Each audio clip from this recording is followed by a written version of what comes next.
And I just, before we start, I wanted to say I'm not home right now, so I'm limited on the number of screens I have in front of me, so it may take me a little bit longer to pull stuff up tonight because I'm working with one screen instead of usually I'm working with two.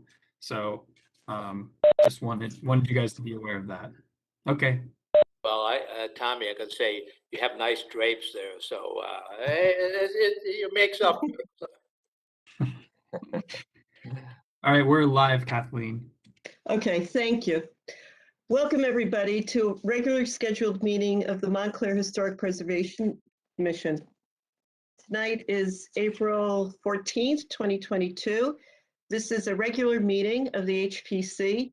Notice has been given in accordance with the Open Public Meetings Act by posting a copy of the notice on the first floor of the municipal building and by sending a copy to the Montclair Times, the Star Ledger, and the Herald News. This meeting is being broadcast live on Channel 34 and also on Montclair TV, which is Montclair TV. And you can also access this on the Montclair Government YouTube. If you'd like to participate in this meeting, you could call by using the number 1-408-418-9388 and enter the meeting code 2340-098-0766. And all of this information is printed on our agenda, which is posted on the Montclair Township website. So, Tommy, could you please call the roll? Yes, and I'd like to say Mr. Rooney emailed me and he should be joining shortly. I had to send him the link. But Okay, I will great. call roll and I'll note when he enters. Okay, Ms. Bennett? Present. Mr. Hindman? Here. Mr. Rooney? Like I said, he is not on yet, so I'll keep an eye out for him. Mr. Reimnitz? Mr. Reimnitz? Here. Mr. Graham? Here. Mr. Sweeney? Here. Ms. Rubman? Here. Mr. Burr? Here. Here. And Mr. Connolly? Here. All right, let's roll. Okay, thank you, Tommy. The minutes of our special meeting of March 24th, has everyone received the copy in your packet? And has everyone been able to read through? If there's any comments or addendum, I have one correction or addition on page 5, the Bellevue Theater redevelopment plan. The committee that met was 3. There was myself, John, Steve Rooney rather, and Michael Graham. So please just add Michael Graham to that. Any other comments or additions? The only thing that I saw is, and I'm pretty sure it was in these minutes, was that it still was identifying me as the alternate, which I think I'm not the alternate anymore. Oh, that's interesting. I think that, yes, Elizabeth Rudman. I think you need, unless I'm mistaken, I don't know about procedurally, has the mayor written you another letter to indicate which member you are? I don't know. Yeah, So, so yeah, maybe I'm as far as I know, there hasn't been a letter yet. So until there's a new letter sent to you, you're still technically the alternate, even though you're a voting member, since we don't have the full commission, if that makes sense. Understood. Okay. So may I have a motion to accept the minutes with the one correction? Motion. Second. All in favor? Aye. Aye. Okay, great. Thank you. Just note for the record, I'm abstaining. I wasn't at that meeting. Thank you. Okay, thanks, Jason. We have 2 changes to the meeting tonight. The first one, under old business on the agenda, proposed amendments to demolition ordinance. I'm going to move that to the discussion items, which will be after new business. And then the second item is application 2022-10 95 Maple Avenue, which is the total demolition. The applicant has asked to be to carry the application to the next meeting, which will be in May. So anyone here that, from the public who's listening for that, we will not be hearing application 2022-10, 95 Maple Avenue, total demolition. And that meeting date will be May 12th. Great. Okay. Okay. Ms. Bennett, can you repeat which item did you move to discussion? The proposed addendums to the demolition ordinance. Got it, thank you. And so moving on, we have our two resolutions. Application 2022-07, 212 Glenridge Avenue, Patricia DiFranco, which are the facade modifications, signage, and lighting. You've received the resolutions in the packet, Tommy, or did you send them by email? But everyone's packet and emailed as well. Okay, great. And you and I had a discussion about this. We changed a very minimal thing, I think, on the. Just want to make sure everybody was able to see that. I think it was changed before it was sent out. Is that correct? Okay. Yeah, I'm pretty sure it was. I just wanted to make sure. Okay. Okay. So may I have a motion to accept this as written? Motion. Okay, second? Second. Okay, all in favor? Aye. Aye. Aye.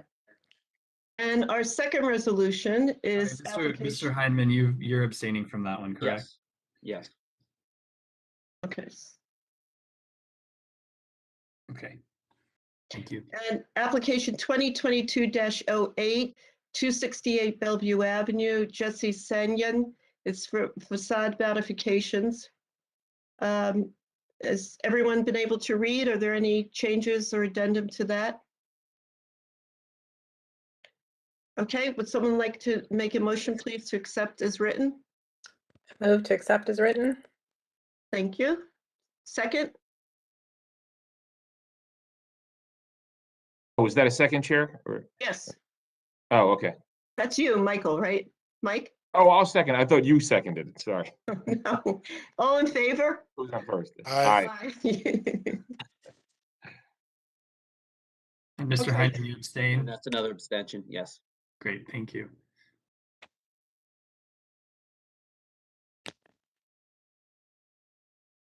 Okay, so Tommy, do we have anybody on the phones for public comment? We have some attendees, yes. I'm going to unmute everybody who's on the attendee list. So if you have anything to say, please speak up. Good Everyone. evening. Hello, Can we you can hear hear me? you. Great. My name is Frank Wabacki. I'm just going for two quick things tonight. First is I'm a little bit confused, as you know, about the demolition ordinance, total demolition ordinance. And what I understand is the application tonight on Yantacaw does not fall under the ordinance because it's an uninventoried historic resource. Which In a is fine. proposed district, I'm sorry. in a proposed district. It's unsurveyed in a proposed district. Right, but I think that's my reading is that's immaterial. Again, I went back and looked at it, and it doesn't help. I mean, in the historic element, you guys have said no further survey is required. It's not enough historic fabric. So, but anyway, this item aside, I think this is a good application. If it had been an inventoried item, how would the total demolition ordinance have played out as far as process is concerned? Would it be the typical process you have tonight for Yantacaw, and the zoning board would make the call, or if it was an inventoried item, would there have to be two applications? So anyway, I think with the application tonight, you'll see that it probably clearly meets the definition of total demolition. So anyway, that was my first point. Now, with my better understanding of the law, and the items have to be inventoried in order for them to be considered in the total demolition ordinance. I just wanted to, I didn't realize it, and I just wanted to share it with you if you didn't. But the two properties that were the subject of the planning board meeting Monday night on the area in need of redevelopment, those two properties are not protected either Right. from the total demolition ordinance. Actually, the one property, the two buildings. Correct. So, sorry. You're correct. They haven't been surveyed by the state either. Right. And what I would ask you to consider is whether you guys would step out of your normal process and take those two buildings and the former New Jersey Motor Vehicle Inspection Station, which is now the bread company, and nominate those for individual designation. And at least it would get surveyed and it would go into the record whether it is approved or not as almost material. Once you guys survey and nominate, it becomes it falls under the demolition ordinance. Okay, those are my only two comments tonight. Thank you. I appreciate it. Thank you, Frank. Okay, bye. Everybody is still unmuted. I don't see anybody on here that has an active mic currently. Is mine active? Yes. There's Steve. Oh, Steve, yes, you're on as a panelist. I noted you when you entered. Right. No, it looks like nobody else from the public is trying to speak. Okay. Well, if no one else wants to make a comment, then the public comment session of the meeting is closed. Okay, moving on to committee reports. We've actually done quite a bit in the past couple of weeks since we had our special meeting. We've had two revision meetings.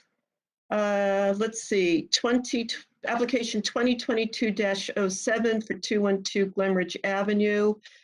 We've met and reviewed the materials that were in Tommy's office. I actually saw what they were going to look like. And we also met for application 2021-13, which is 11 South Fullerton. Have you been able to get back to the applicant, Tommy, about, we had a few questions, so I haven't heard yet. Yes, I reached out to them, didn't hear back, followed up, still haven't heard back. Okay, so maybe you could just follow up with that after the weekend. I'll continue following up until we get something from them. Okay, great. And then the minor applications met on 4/7 last week. We discussed application 2022-11 at 190 Bloomfield Avenue, Los Hermanos Restaurant, 2022-12 at 338 Bloomfield Avenue, Don Alex, 2022-13, 50 Upper Montclair Plaza, SKN, and also 2022-14, 381 Bloomfield Avenue, Chanti Restaurant. Those were all for signage and existing lighting. And we've had a few continuing discussions on that, but everything seems to be in order with those. Correct, Tommy? You've got all those resolutions done. Okay, Yeah, all great. those resolutions were issued. Great. And then on Sunday, March 27th, the Bellevue Theater Subcommittee met. It was Steve Rooney, Michael Graham, and myself. We met at the theater and we identified historic features on the theater. Actually, we came up with 15 historic features, which then were incorporated into the report that Janice Talley wrote to the council. And I wrote a report on March 29th. I don't think it was in the packet though, Tommy, correct? You didn't put my report into the packet this month, this meeting? I'm sorry. Sorry, can you repeat? Did you put my report, was it in the packet? The one I wrote Um, about the Bellevue Theater? I did not include that, but I don't know if you said this already, but all of that language did make it into the redevelopment plan itself. Yes, yes, no, and I was just going to mention if anyone else on the commission is interested, just reach out to Tommy and he can send it to you because, as I said, we did list 15 items that we considered historic features, from the slate roof, barge boards, half timbering, finial, leaded diamond pane windows, first floor windows, other windows, brickwork, corbelled chimney and chimney pots, the parapet wall, the metal staircase, front staircase, metal windows, and the marquee. And then there was a little bit of a history of the theater. So if you'd like to read that, just ask Tommy. And I'll also say it is available. It's on the website. It's posted on the website. It's under the planning department's webpage. There's a redevelopment plans subpage, and it's there. There's a link to it there, and it should be the most up to date with all of the language from the committee. Okay, so that's the redevelopment plan that's on the website. Yes. Okay, great. The Education Committee, Tommy sent around a very involved notification of all the different classes and workshops that are available for Right. historic preservationists. And the big one is coming up. It's June 3rd. So please, this is the one that we really suggest that everybody attend. And if you can, please send Tommy your intentions so the township will pick up the fee for that. And it's Correct. June 3rd. It's in Trenton. I have to say they do a really good job being, haven't gone it for a number of years. But you also sent around another list that had some interesting things on it as well. And Yeah, just that email contained a whole laundry list of different trainings that would be eligible for you all, including the Trenton training. right. But the Trenton training is really more geared towards preservation commissions and issues within the state. The other ones are either a little bit more localized or the topics are more in depth. So please try to make the June 3rd. And if you could keep track of this, maybe then we could do some carpooling down to Trenton. I have a spreadsheet I'm keeping. Yeah, we have one person that's registered already. So keep sending me emails and we'll get as many people registered as we can. Okay, great, thanks. Mhm. And then moving on to grants, I'm really happy to report that the residential guidelines have finally been edited. I sent a copy to Steve and E, and maybe at some point next week we could get together and you could tell me if what you think of them. Okay. And we also have the pamphlet that will be good to go, I think, for May, which will be great because we can celebrate that with Preservation Month. May is Preservation Month. And next May, our meeting for May 12th, I believe you said it was May 12th, right, Tommy? That's right. Will be the Preservation Awards. That meeting will start early. We started a half hour earlier, so we'll start at 7 o'clock.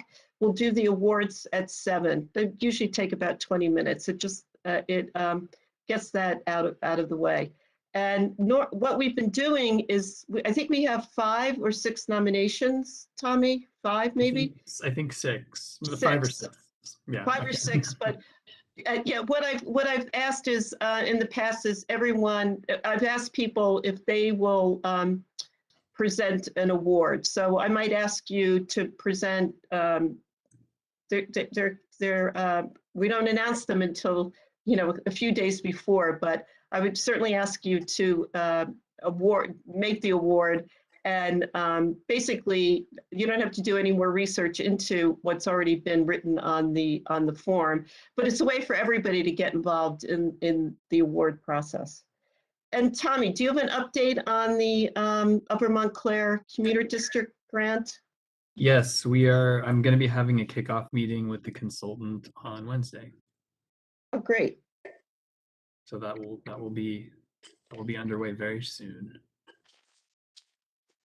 Okay, and what else do we have the estate section, which Steve has really done a great job in reviewing his 150 sites, and unfortunately, I just haven't had a chance to devote to it yet. I've only gotten about a third through, so fingers crossed. Maybe we can look at that also in May.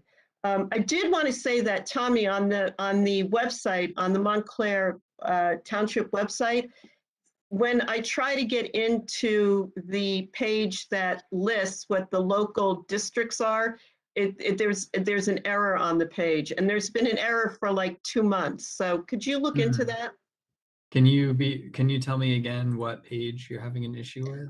Like if I go into something, let's say on Bloomfield Avenue, we're going to look at something for the cell phone tower today. I believe it's, what's the number? If I look into, okay, so when I keyed in 641 Bloomfield Avenue, it comes up and then it says that it's in the local district, and you go to the local district report, and that does not come up. This is on the historic inventory viewer. Exactly. And I've had a problem with it for a couple of months, so just look Okay. into that if you would, please. Or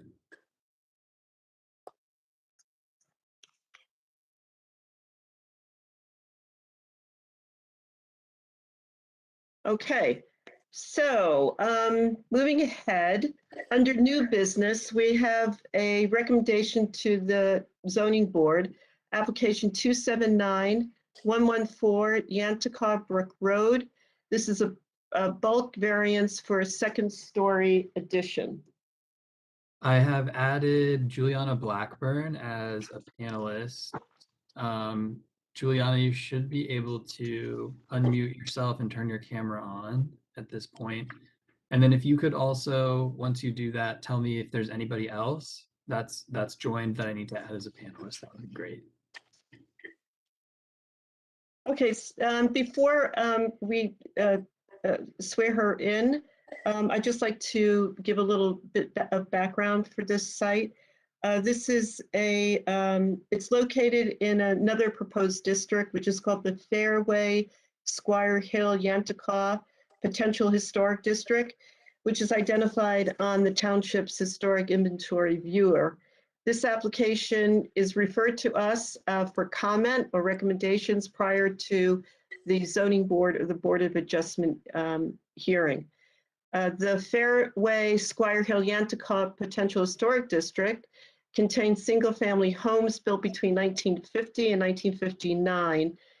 They contain with varied scale, lot size, and architectural styles. The area was the original location of the Upper Montclair Country Club. We're going to be reviewing this.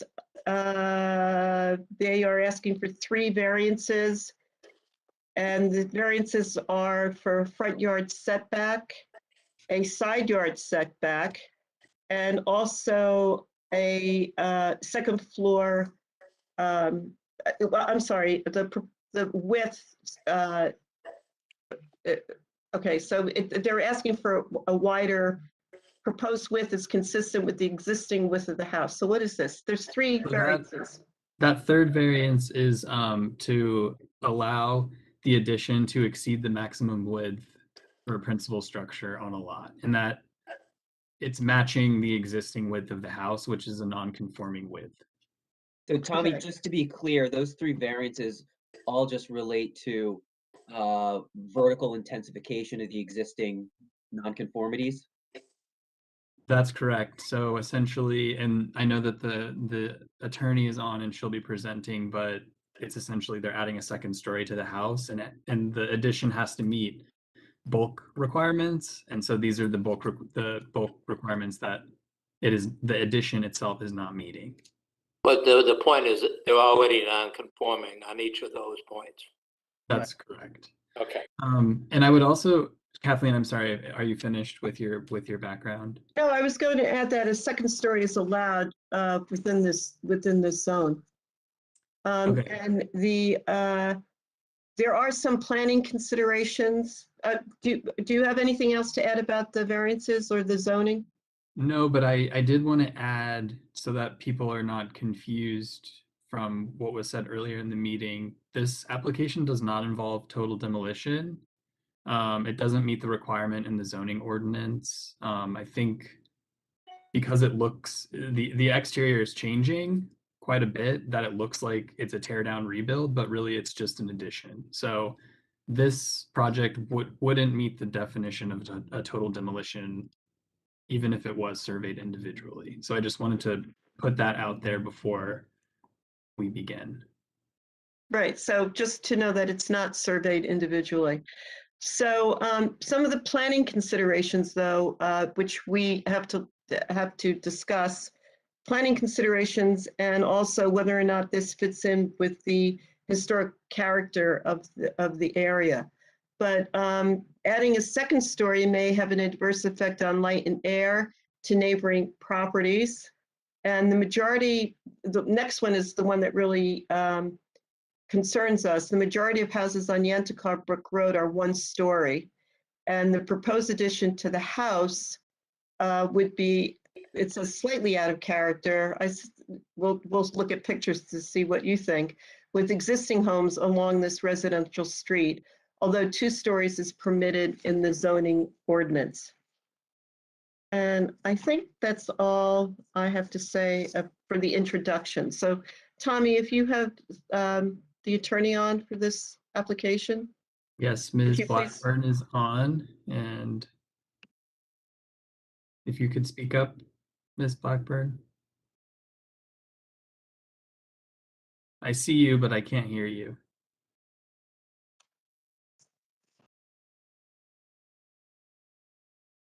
You're muted.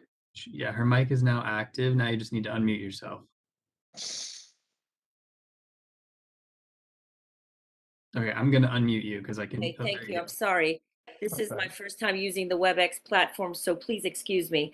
My name is Juliana Blackburn. I represent the owners of 114 Yantacaw, Diana and Michael Sodano. So basically, Oh, excuse me, Ms. Blackburn, we need to swear you in before you give testimony. well, I'm just the attorney. I do have witnesses that are, Oh, as attorney, you don't need to be sworn in? Okay. No, she doesn't if she's not going to testify and have her clients testify. yes, yes, thank you. This is exactly what Tommy stated on the outset, is this is an alteration of the design of the first floor. We're not changing the footprint of the house, and we're adding a second floor addition. So while I understand that the planner's report does state that that most of the block is a 1 story, most of the houses are 1 story, we do have evidence to show that the house right to the left is a 2 story, and there are other 2 story homes on Yantacaw. So at this time, I'd like to call the architect, our architect, Mr. Delgado. I'm gonna make him a panelist now. Thank you. Yep. He is now a panelist. He should be able to activate his camera and microphone. And I also added I believe the owner. Yes. Sodano. Yes, thank you. You're welcome. And also, if you'd like me to pull up any exhibits during your testimony of things that you submitted to us, let me know and I can pull them up and share them on the screen. Thank you. If Mr. Delgado is going to give testimony or Yes. discuss the application, we'll swear him in. Mr. Delgado, can you hear us? Mr. Delgado, can you hear us? He's in as a panelist. It looks like his camera's not active and his mic is not. Camera, I see him. Israel Delgado is there. I see him. Well, I just turned it off. I assume he can hear us. Can you hear us, Mr. Delgado? If you can hear us, just shake your head yes. I could see your video. Maybe you can't hear us.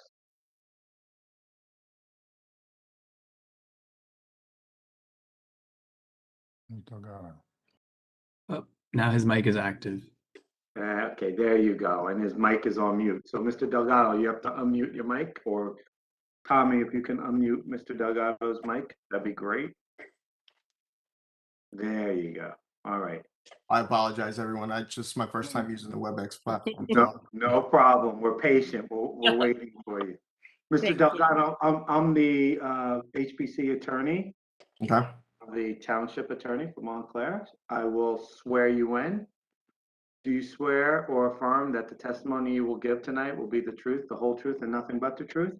Yes. Okay. All right, you can proceed. Thank you. Mr. Delgado, do you mind sharing your screen and please show the board a picture of the existing house as it exists today? Only I have control over the screen. We don't give control sorry. of the screen over. So if there's anything you'd like me to pull up, let me know. And if you have an exhibit, you can email it to me as well. Tommy, if you could pull up the preliminary set that was submitted with this, we could just show everybody what the proposed addition would look like. Right. Can you all see my screen? Yes. Yes. Are you seeing yourselves in a little box? Yes. Okay, let's see if I can get rid of that. I didn't know if that was okay. There we go. So just let me know what sheet you'd like me to go to and if you'd like me to zoom in on anything. You could go down. Let's see what sheet. 4 it looks like there. Let's just jump right into that one. Yeah. So basically the thought behind this and what the client really wanted was we drew a lot of inspiration from the surroundings of this actual site. There's a few roads behind here. I did note them. There's Capron, Heller Way, and right down the road on Yantacaw itself, 101 Yantacaw. I mean, there's a lot of features that I actually pulled, a lot of just design features that were in the immediate area.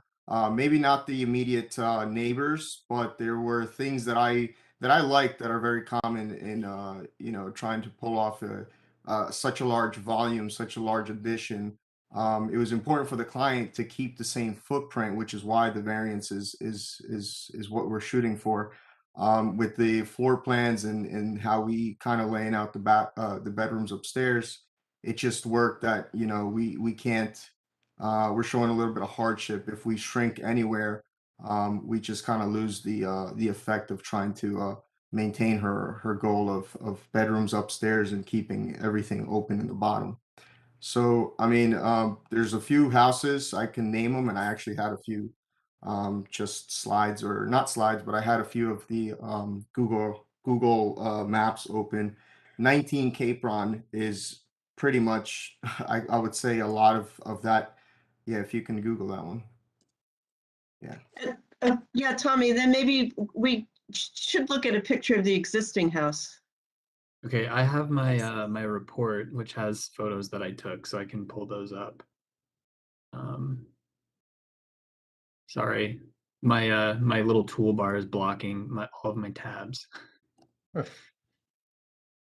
Oh, sorry. Let's see. Okay, here we go. So this is a front view. And then I'll just quickly go through these, and I can go back to any of the ones that you want me to. This is the rear. This is the side yard. The first side yard, second side yard.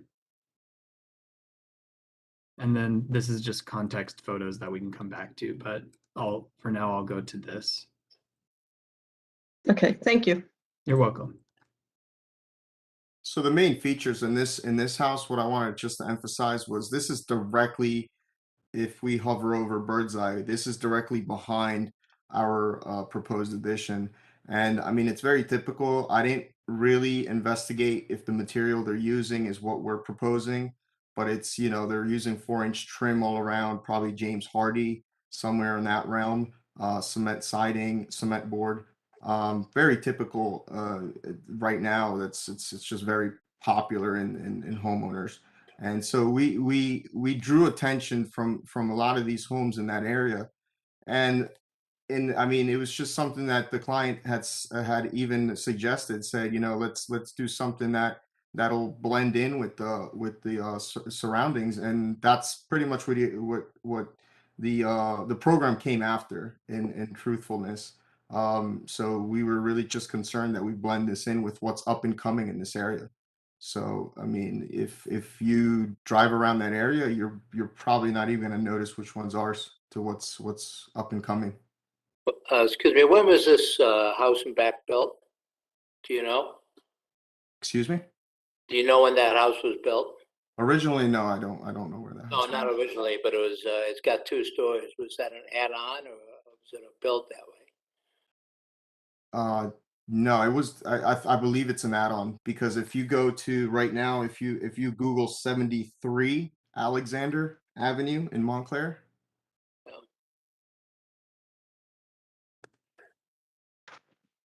Oops. How far away is that from? It's right around the 113? corner.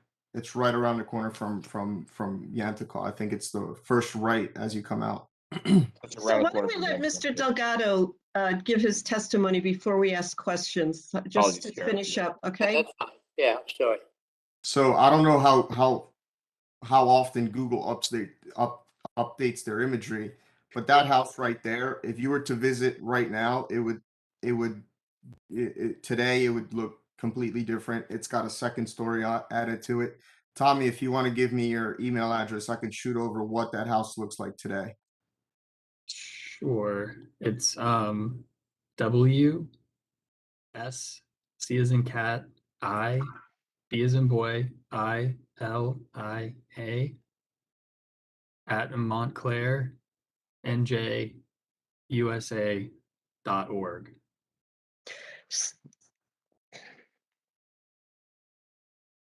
Tommy, can you go back to the house that they're proposing to work on, please? Go back to the There. first photo. Okay. Or even the There we go. okay.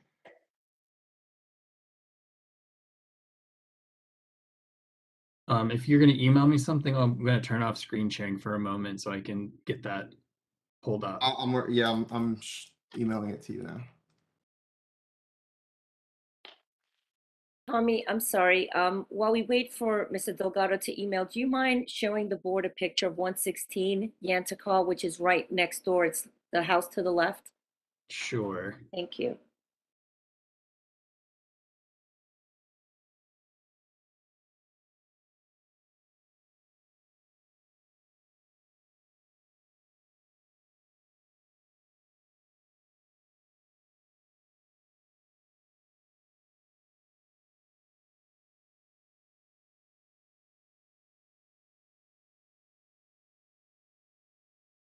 Tommy, let me know if you received that.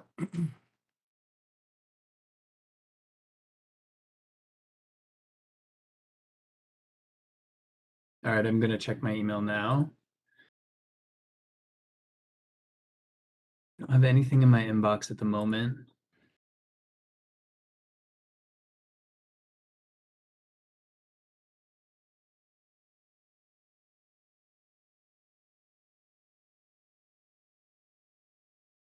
Is it montclair.nj.usa.org? No, MontclairNJUSA.org. Oh, got it. Sorry.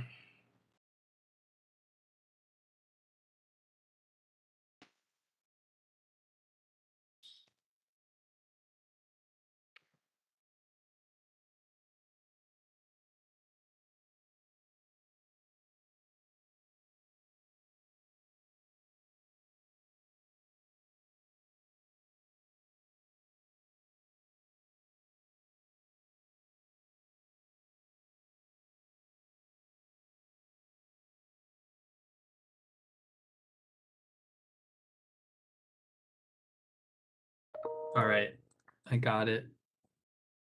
Give me 1 second.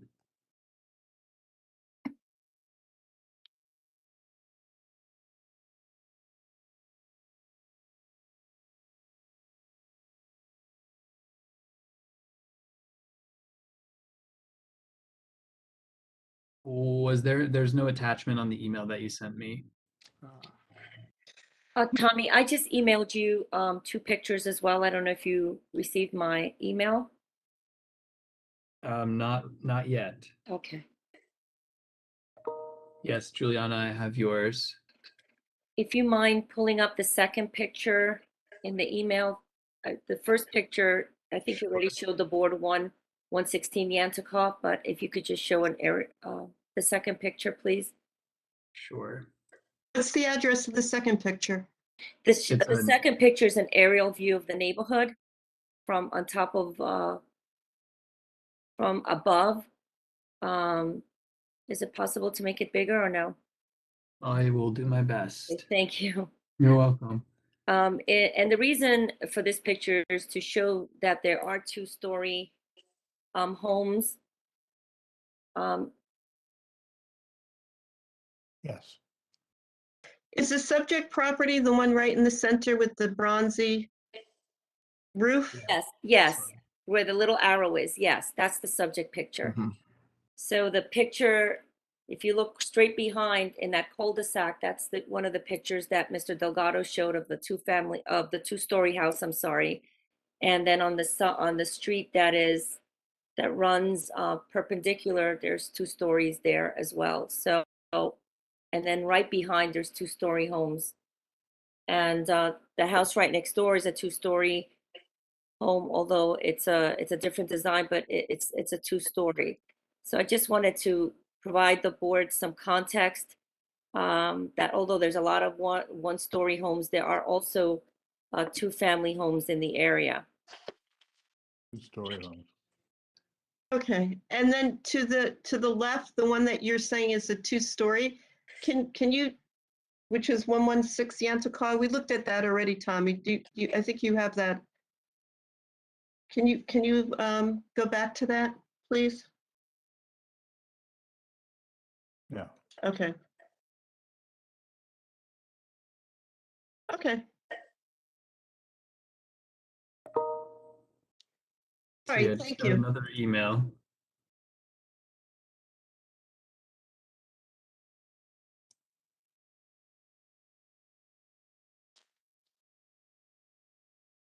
All right, I'm pulling up Mr. Delgado's photo. Huh. I'll open it with paint, I guess. It must be a PNG or something. Okay.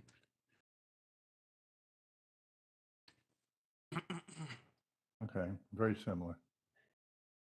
Ah, Okay. All right, thank you. Does that conclude your testimony then? It does, unless the board would like to hear the materials that are going to be used to the exterior, but I think Mr. Delgado already testified that it's basically going to be cement siding, fiber cement siding. I believe, sorry, Sorry. I'm sorry, you're cutting off. Go ahead, Juliana, I'm sorry. If you want to go over the materials that are going to be used, if you can pull up what we're proposing again and just give the board an overview.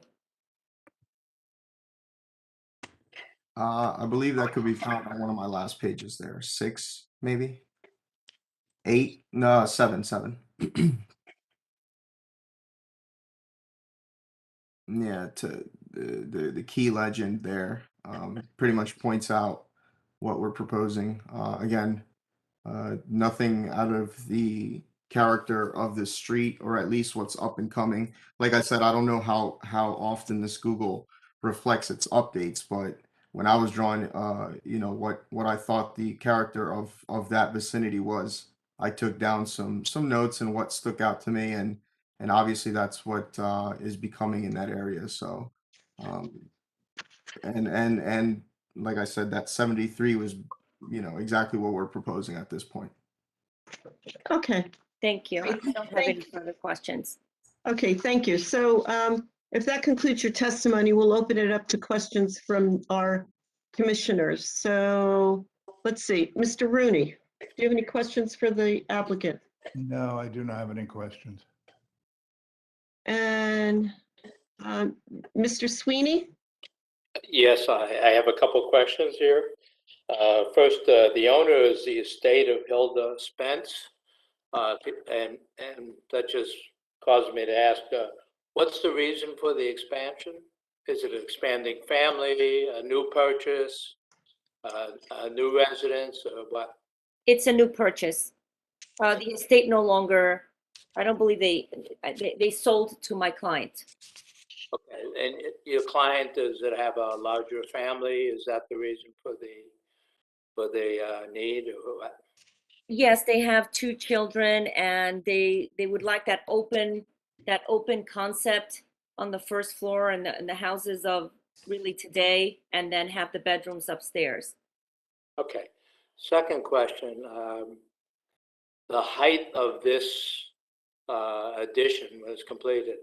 How will it compare with the height of the building at the left, which looks like a 2-story, but I'm not clear on that. So will it be higher, about the same height, or what? Mr. Delgado? Yeah, so we did a analysis of the heights, and you can see I did average of them as that was a requirement in the ordinance or that we were proposing. So we're gonna be a little bit over, but still within the allowable 35 in that specific area. So if you're concerned, or at least what that would be with the shade and shadow, it wouldn't be casting much shade and shadow, because even though there are 1-story or 1.5 stories on the other houses on similar to them, they have pretty high ridge heights there. I wasn't going to go and measure them, but you can make the case that they're around the 20-ish, 22 feet in height. No, that's fine. I was just trying. And the house that's at the left, is that a 2-story? I can see windows at the top, but I can't tell if that's really a 2-story or just a. I would say it's one of those attic bedrooms, or maybe like a dormer, but I wouldn't. It'd be an uncomfortable place, but no, I don't think it's a full 2-story. They probably have some sort of a dormer condition there. You could see the windows through there. Okay, I think those are. Hold on, let me see if I think those are the only questions I had. So I just wanted to clarify that the reason I stated it was a 2-story house is because my clients advised me that it's a 2-story house. So I just don't want the commission to think that I'm stating that it's a 2-family, but a 2-story, but it's. I'm sorry, I didn't ask because that, I just wasn't sure myself. And I couldn't tell whether it's 2 stories, but thank you. Thank you. E, do you have any questions? No, I'm just, remind me procedurally, we dig into the consultant's report next. Yes. First we ask questions, and then we'll go over Tom's report. Yeah, I just have a really kind of technical question. The application says that the owner is the estate and not somebody else, as the attorney just said. How does that work? Because when I filed the application, the estate was still the owner, and I believe I have my client here, but they were supposed to be closing within a week after, or 2 weeks after I filed the application. My understanding is that they've closed, but I'll get clarity on that. They were closing, but at the time that I filed it, the estate was still the legal owner of the property.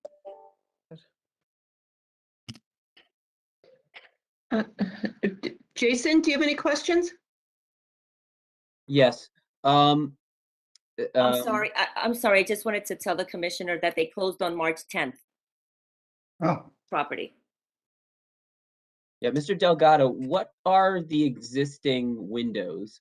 I can't really tell from the pictures in Tommy's report or the Google Street.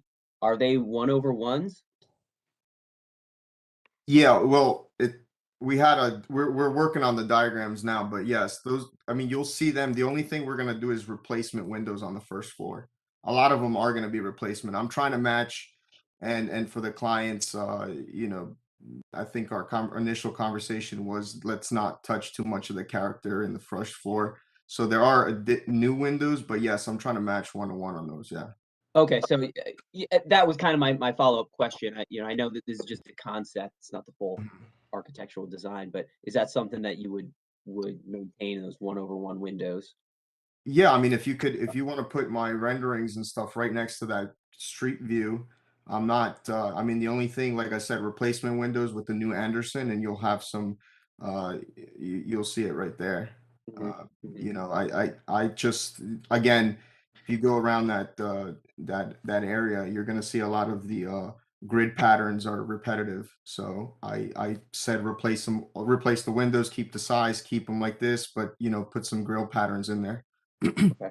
And then the next question, those two gables on the second floor addition on that right side, I mean, is there any, I guess, purpose for the gables? I mean, I guess with the floor plan interior, or is it more just a stylistic element for the facade?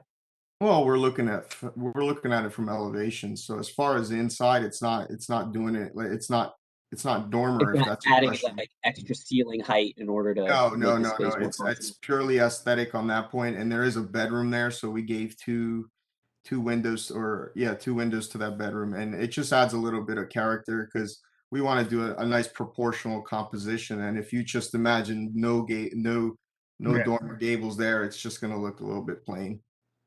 Yeah, no, it's just kind of my thought because, the original house just has that flat roof line.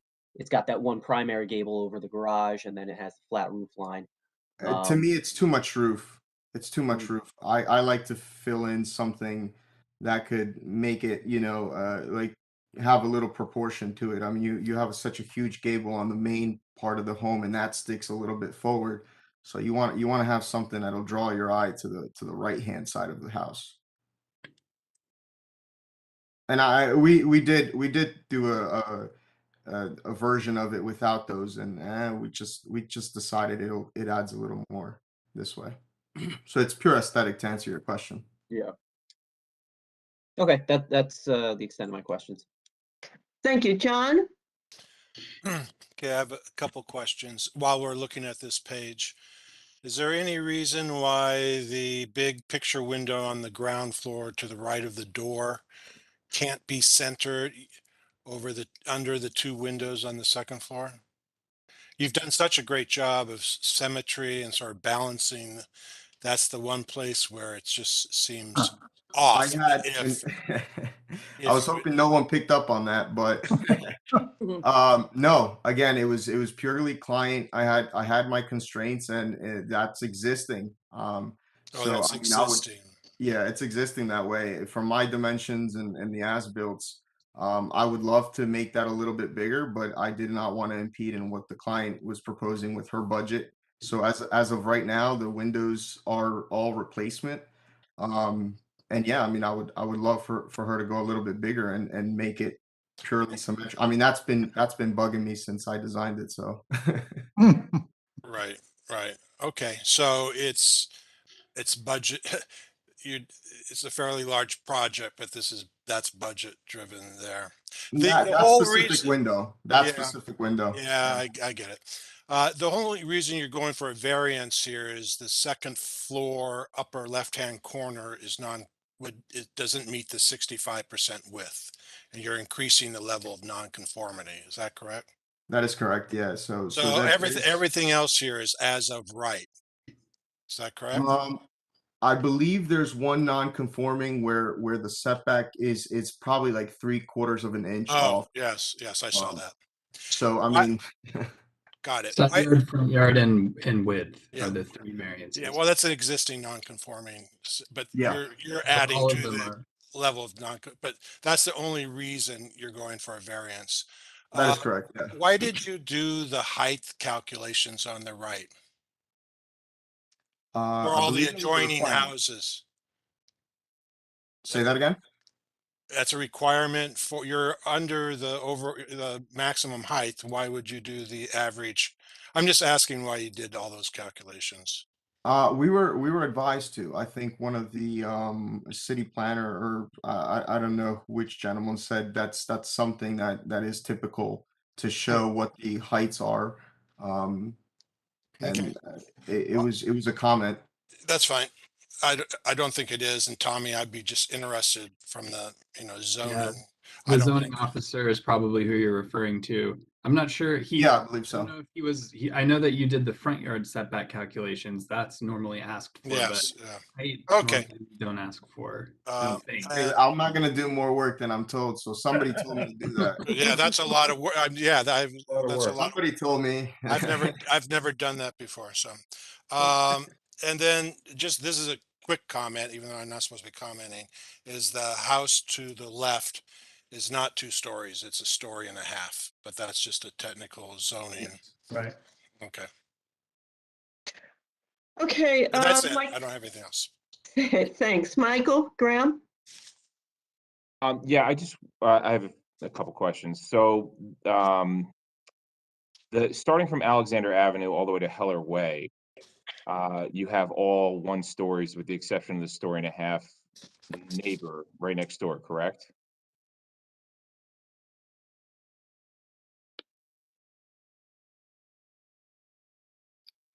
Hello? Well, I know that there's 2 stories on Yantacaw. I can give you the numbers and I can, No, I oh, understand that, but yeah. my question is from Alexander until you're about 7, 8 houses deep until you really get to an actual 2-story, correct? Yes, I would say about 8 houses. Yeah, I would say, yeah, like 102, 107, 106. So yeah, this is Until you get to 114. Heller Way, like this whole block, the 1.5 blends in well because it's kind of playing with the roof line there. The addition is quite substantial for this block in particular. Once you get to Heller Way, I think it blends in nicely. I think the design is nice, but I think we're I think we're really changing the character of that stretch. I know around the corner there's 2 stories, but if you go from Alexander to Heller Way, they're all uniform, correct? Pretty much. Well, right here, we're at 105 Yantacaw, and that's a 2-story. It's on the border of Heller Way, right? So Okay. everything else Yeah. is all that's my point. Like if you get Yeah. up that whole block, there's kind of this Well, they're scattered 2 stories. Yes, I would say you're correct. not from Alexander. The 2 stories start at that home you pointed out, 105, which I believe is right on Heller Way, correct? I don't know if it's Heller Way, but yes, it's houses down. I'm sorry, I don't know the name of the cross street, but you're correct. I'm not gonna dispute that it's, I would say 8 houses down. Okay, I think that's my primary concern, but all right, I don't have any additional questions. Thank you. Has everyone asked questions? Mhm. I think. All right. I have a question. The house that we're looking at now, what style, and this is a question to the architect, what style is that? Would you consider that and the neighboring houses on the street? We're looking at this with the eyes from the Historic Preservation and Commission and what this proposed historic district is. So I'm just questioning you as to what style you would say that is. Well, that's the first thing we try to narrow down, obviously, when we're looking at something like this. But a lot of people just, even by putting different type of shutters, the shutters on those windows, and just how they did that pitch, and there's tons of overhang. I mean, I try to kind of narrow it down to like a botched American Craftsman, old, you know, low like that, but the ones next door are even worse because they played with so much of those roof lines that I think at one point they did that. I mean, that's not original. That's been added. Okay, so would you consider the houses on this street to be ranch style houses? I would, but I wouldn't, just because of how these are built on like the slope of the land. If you go down, I mean, I walked that up and down that road, and in the case for, I guess, whoever touched the homes before on the left, maybe not so much on the right hand of that Yantacaw. They definitely encountered what I encountered when I looked at this, that you're just going to have a huge, massive volume. So you have to do something to those ridge line, the roof pitch, like right there, because you're coming on an angle on that land. So no, I mean, it's tough to consider it ranch, but I guess you can make the case for it. And can you put up the picture of the house that you're proposing, please, Tommy? The render, yes. So what style would you consider that to be? I'm going to consider like American Craftsman, not too much maybe, but that's what I was going for at least. Okay, thank you. Can we go over Mr. Conley? Do you have your comments? Could you put them up on the screen, please, Tommy? Because I don't have my copy. There you go.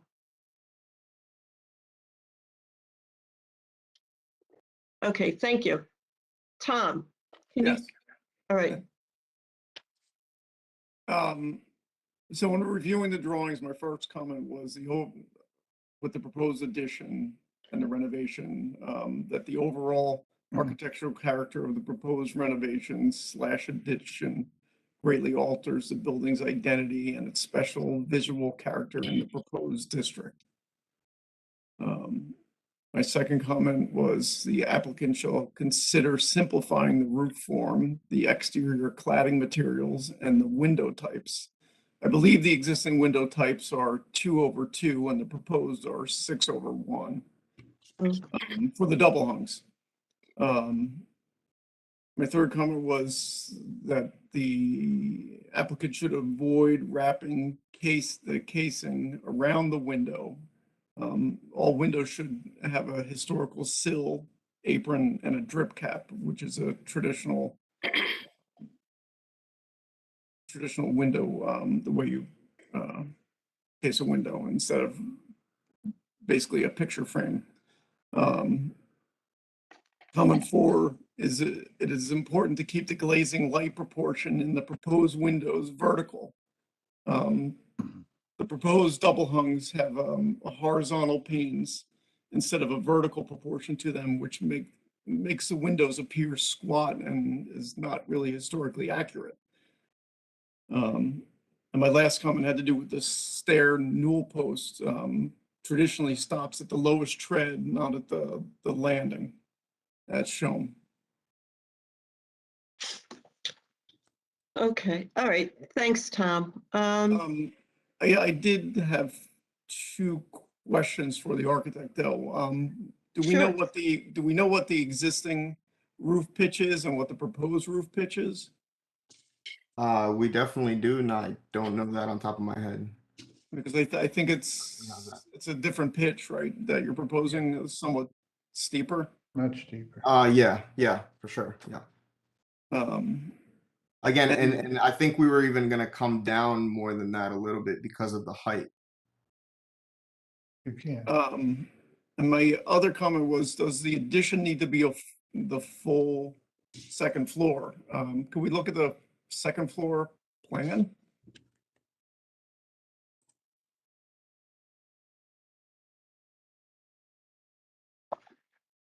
Those bedrooms seem very large to me.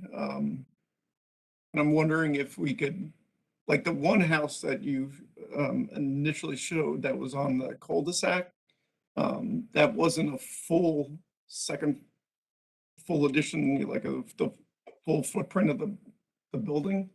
I'm wondering if we could, maybe not do a full second floor. Scale back the footage, the square addition, footage right. of the second floor, which is what they're calling the addition. It just looks like a lot of, the bedrooms look very large to me.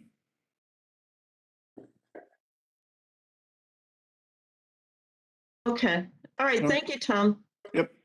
Well, we'll open it up for, before we open it up for discussion with the commissioners, is there anybody from the public that would like to make a comment? I'm going to stop sharing my screen so that I can check that. Let's see.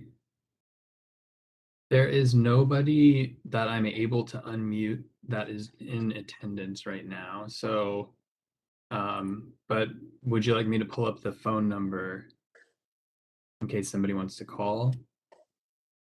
It was stated at the beginning of the meeting and it's on the agenda. Yes, and I told them they could look on the agenda. And I'm still looking and nobody is able to be unmuted, which means their microphones are inactive, which I assume Okay. means they do not have comments. Okay, thanks, Tommy. You're So welcome. the public session, Can I ask a question on Right. the, Continue. I know the, all the neighbors within 200 feet will get notice of the application before the Board of Adjustment. Do we actually give notices to the immediate neighbors for There's- meetings of the Historic Preservation Commission? There's no notice required for certificates of appropriateness. However, well, this isn't a certificate of appropriateness. This is a recommendation. Right. this is, yeah, And this, so the this absence was of noticed. people on, we can't draw any inference from that. So. Well, this will be noticed, I should say. This is going to the Board of Adjustment on May 18th. So they will have to notice prior to that. Right. But they didn't have to notice prior to this meeting. Right. And they may not be aware of it. That was what I was trying to get to. Okay, thank you. So the recommendations, we'll open it for discussion by the commissioners now. What we're really looking at is how the proposed new building will fit in with the proposed historic district. And the point I was trying to make before was that this is a 1.5-story ranch house that is now being proposed to become a 2.5-story very bulky house. So we have to keep that in mind, how the bulk and the mass fits in with the rest of the streetscape, and also what the materials that they're proposing as well, which are the fiber cement, and I think the is the foundation remaining the same, or are you proposing new? There's a stone on the original building, on the existing house. I'm surprised. What I guess, well, I think it's mostly decorative, yeah, and we're putting decorative, right? Yeah. Are you keeping that or are you changing that? We are changing that. We are proposing a new I believe slate, or I'm not sure. It's on page 7. What we call I'll check that. I'll check that. So yeah, check that and then put up the picture of the proposed new. Let me share my screen again.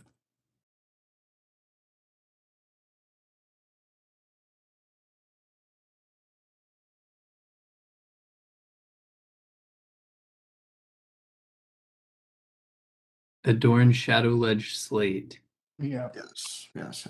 And that's only the foundation, or is that on the first floor? No, that should be just on foundation and just on the existing stairs and stuff that we have there. Okay.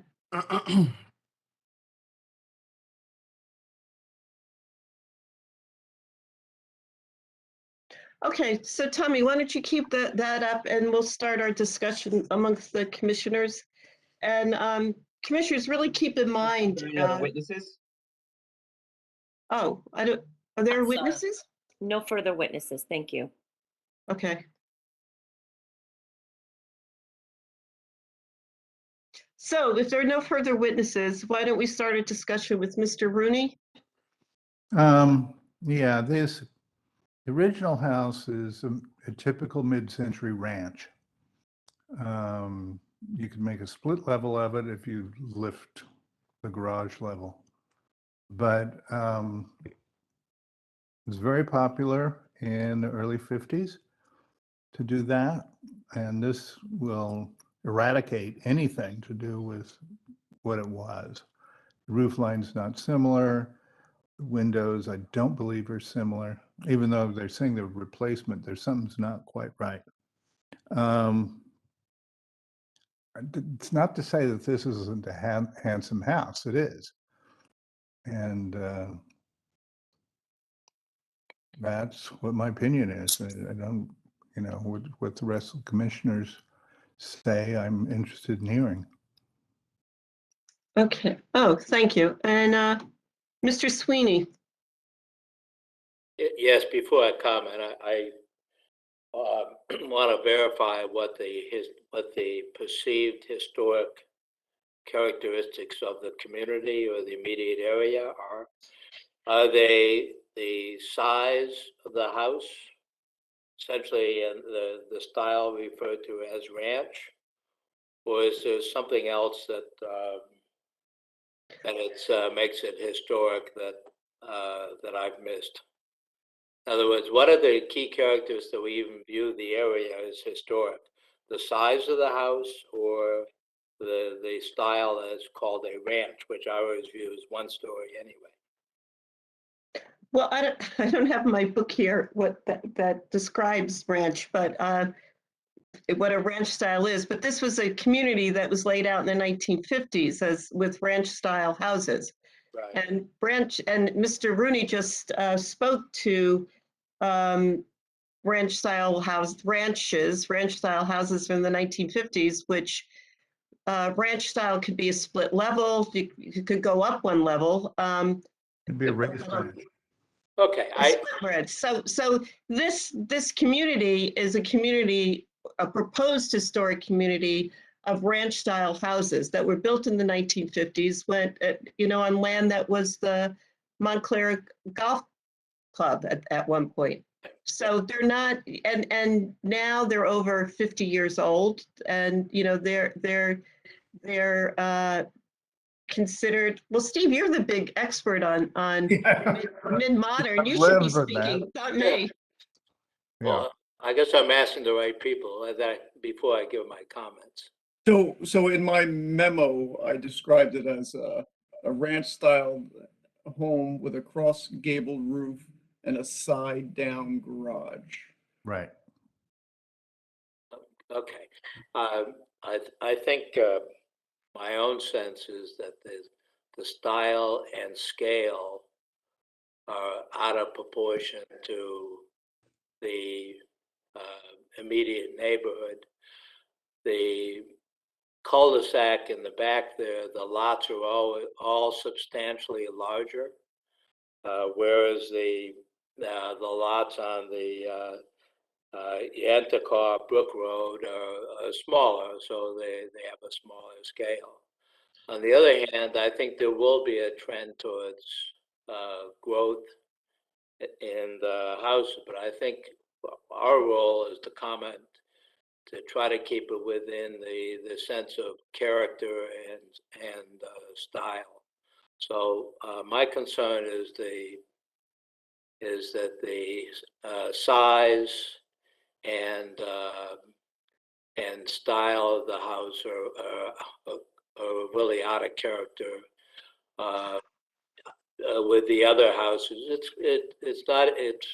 If it was closer to the one on the left, even if it was a full 2 stories, this one just seems higher than that. That's my opinion. A comment, rather. Comment. Okay, thank you. E, do you have a comment? I don't need to regurgitate what people said, but that this proposed house is like totally out of character for the and out of keeping with the historical nature of the neighborhood. I am complete. Thank you. Jason? Yeah, I mean, not to belabor the point, looking at the proposal, as a blank canvas, I think, what Steve was right. It is a good looking house. I think it's well designed. Aside from that asymmetry with the picture window and the 2 windows above, I think overall it looks like a good house. The problem is it's not in keeping with the character of the neighborhood. That being said, this is a proposed historic district. This is basically compliant with the zoning, but for the existing nonconformities. So there really is no reason the planning board would have to deny this application. That's my opinion. So, you know, the way I see our role here is to try and provide comments to make the design more sympathetic to the district. And, you know, I think Mr. Connolly's report goes a long way in providing recommendations. You know, I do believe that simplifying that roof line, removing those gables would, you know, advance the purposes of maintaining the character, you know, some vestige of that ranch style. I think it also would help with that, just the asymmetry of those windows. I think if you had that flat roof line, you could reposition those windows to eliminate some of that misalignment and still maintain the same size on the first floor, which is existing. I do also think that the existing windows should be used as a model for the replacements. You know, I don't like the 6/1. I think, you know, whether it's 1/1 or 2/1 in the existing, I think that should be maintained. So those are my comments. Okay, thank you. And John? I agree with what Jason was sort of suggesting, which is, and what the only reason they're before us is because they want a variance for 6 feet on the second floor. And I think what's going to happen throughout this neighborhood is by right, within zoning, everyone can add a second floor. So I think I look at this as trying to improve what's being proposed. I don't think we can do much with the scale of it, except, you know, start attacking some of the elements of it. I would propose, if you go to, I'd make a couple suggestions. If you go to A3, What do you know what page that is off the top of your that's head? A3. I don't know which page it is. Page It's 4. in the lower right-hand corner. Is it the renderings? No, it's the elevations. That's it. I think it's page No, 7. I'm looking for elevations. I'm sorry. Oh, That's okay. Okay. Yes, okay. So what I would suggest, and can you get more of the, there you go. That Oh, indeed you get, sorry about that. that's okay. You get rid of those little gables and you actually do a hip roof on the, right side. above that area, a hip roof as opposed to a gable roof. The existing house has a hip roof to the right. And I think that would help lower the scale of this, you know, at least begin to suggest a roofscape that's not unlike what's there now. Can we go to the existing photograph?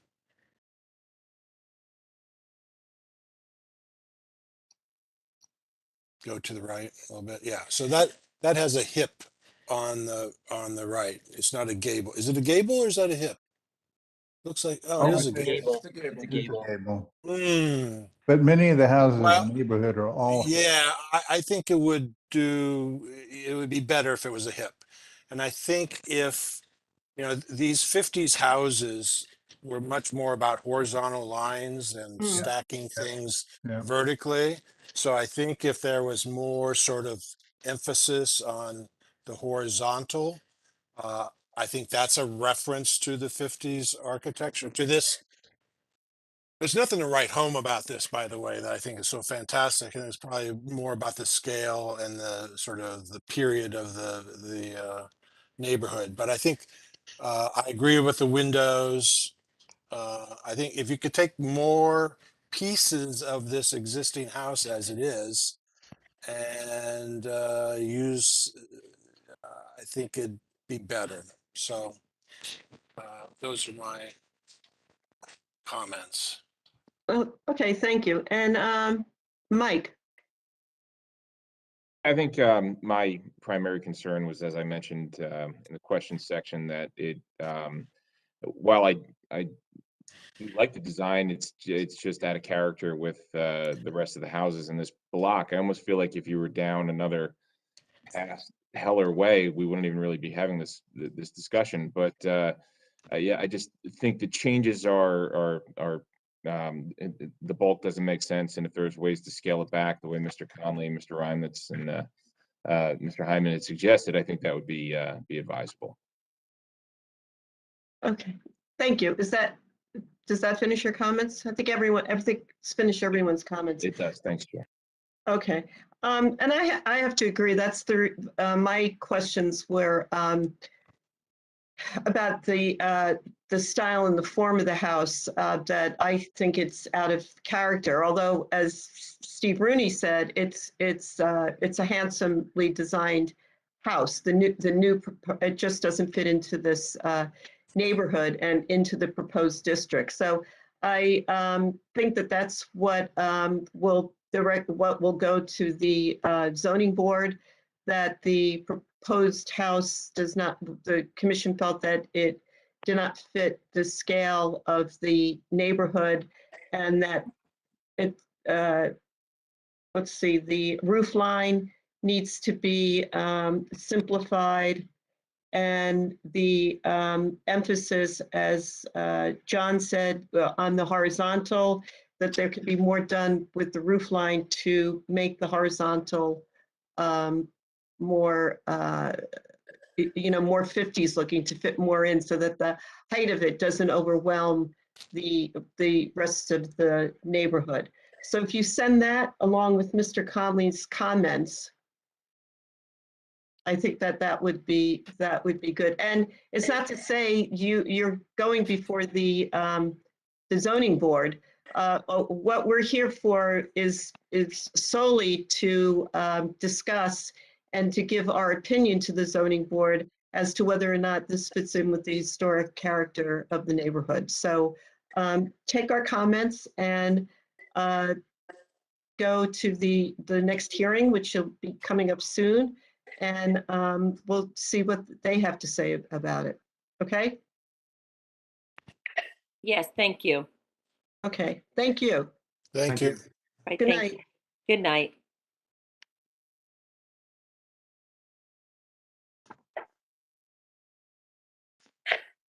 Okay. And now we have a planning board referral. This is application 2794, 264 Upper Mountain Avenue.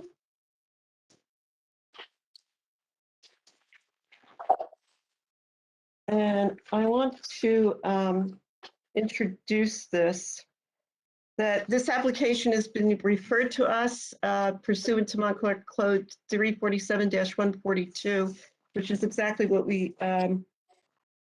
how we discussed the previous application. This is an existing house that is on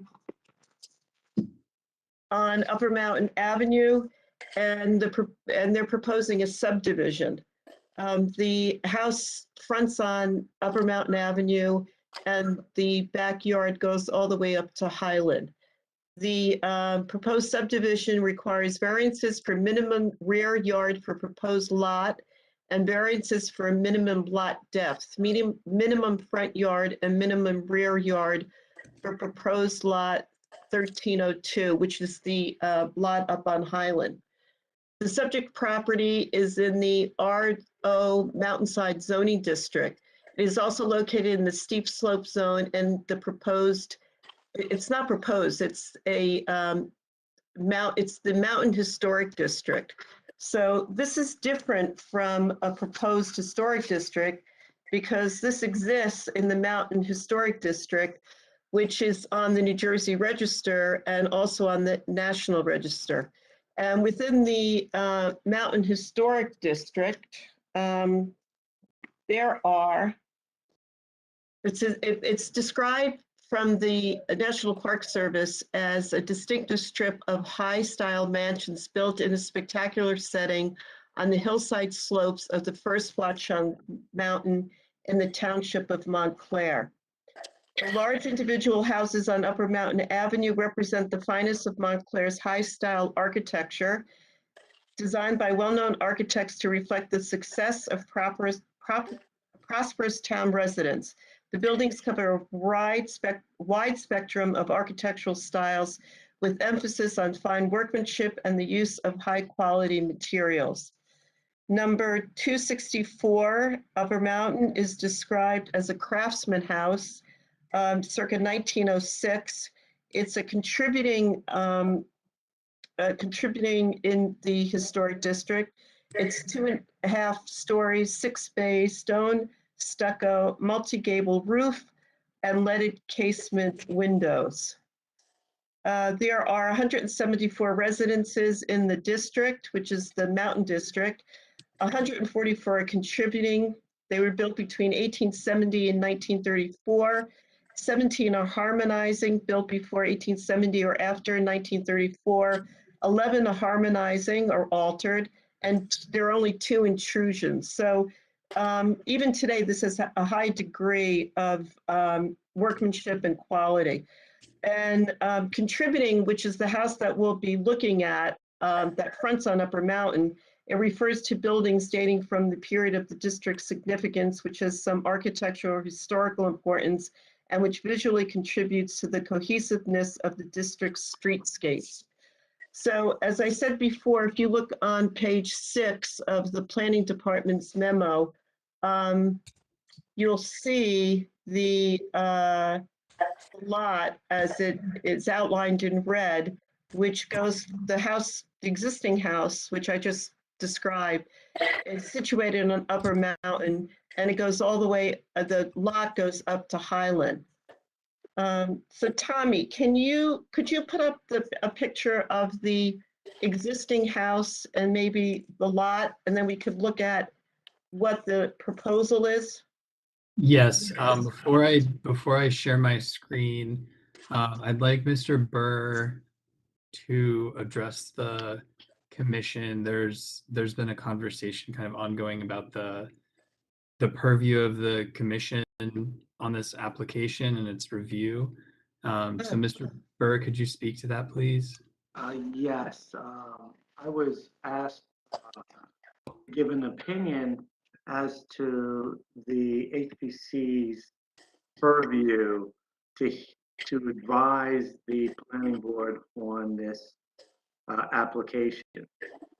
And that's because the subject property is within the historic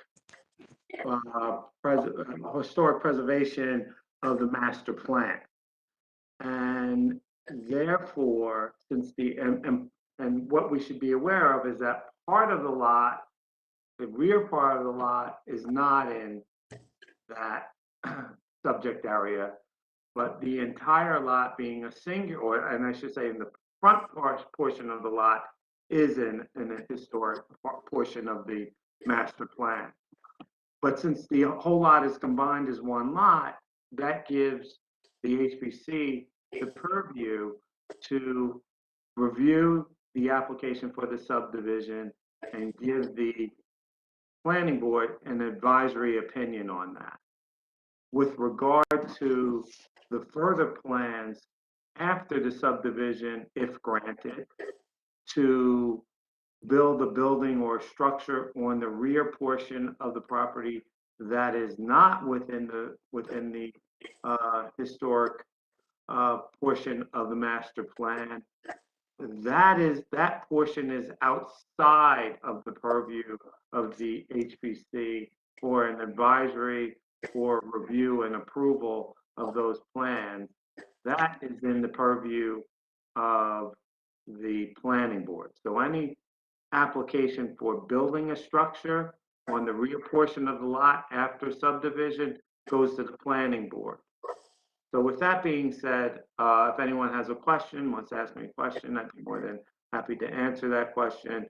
But the HPC can proceed on listening to the application for the subdivision, and then after that, report on that and give an advisory opinion to the planning board. I have a So, question. This is the first I'm hearing of this. I hadn't heard this before. So what you're saying is that Highland Avenue is not within the Mountain District? Yes. Okay. It's And not then, within any so proposed tonight, district? we were sent the plans for a house for there. We're not going to be discussing the design of the house, correct? No, that's correct. Okay, so we have these plans that we're not going to be discussing. Okay, Yes, that's correct. okay. Okay. thank you. Can That I just- resolves our big issue. Yeah.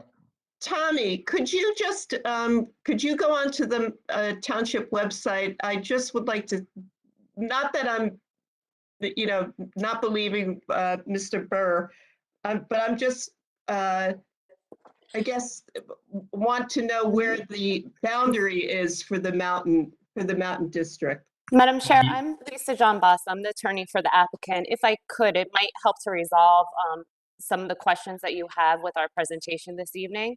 Sure. So if you don't mind, I would like to start. I'm going to be calling Paul Sionis as well, who does have a copy of the National Register, and it shows the district boundary as well as where our proposed subdivision line is. I'm sorry you're watching me Google this. I was able to find it. Well, if for Paul the is Google. going to, if he has that, all I wanted to see was the map. I think we all should see the map. If he has that already. Well, he'll need to send it to me. Unfortunately, I was able to find it by Googling it prior to this. Okay, so I'll just start and I'll explain the discrepancy in my opening. So I'm Lisa John Bossam with the law firm Kayes, Shahinian and Jan Tomasi on behalf of the applicants, Jonathan and Melissa Goulda. The application before you this evening is a referral from the planning board as the applicant is seeking subdivision of 264 Upper Mountain Avenue. As was just discussed, a portion of the property which fronts on Upper Mountain is located within the Mountain Historic District. What we call the rear portion of the property that fronts on Highland is not within the district.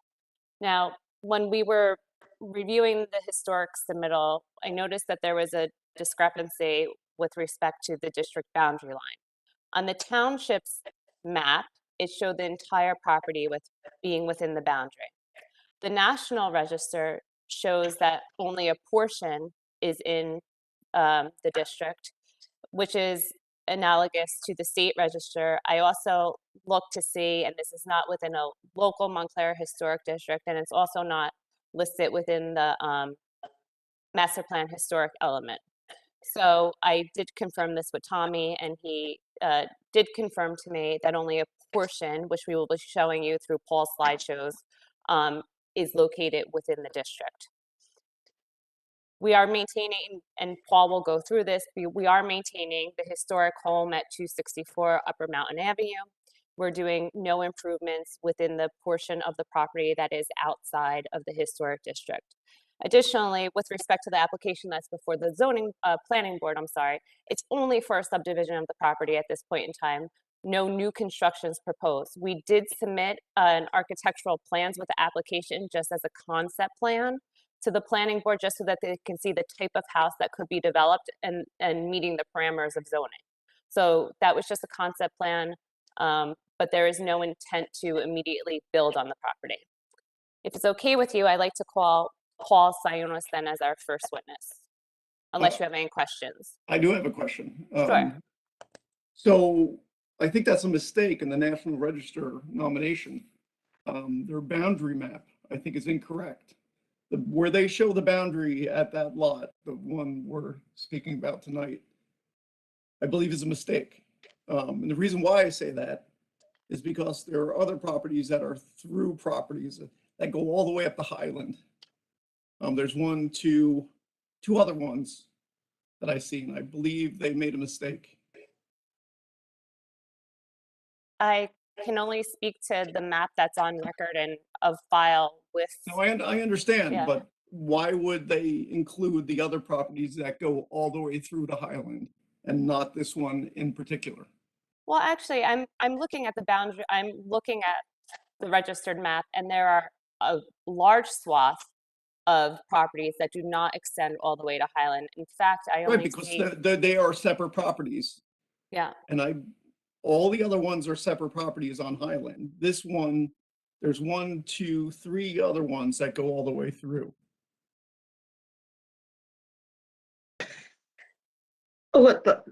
Maybe for our benefit, would be great for us to be able to see that. Just from reading what I did, to give my introduction, I looked on the township map, and I thought it went up to Highland. It does on the township map.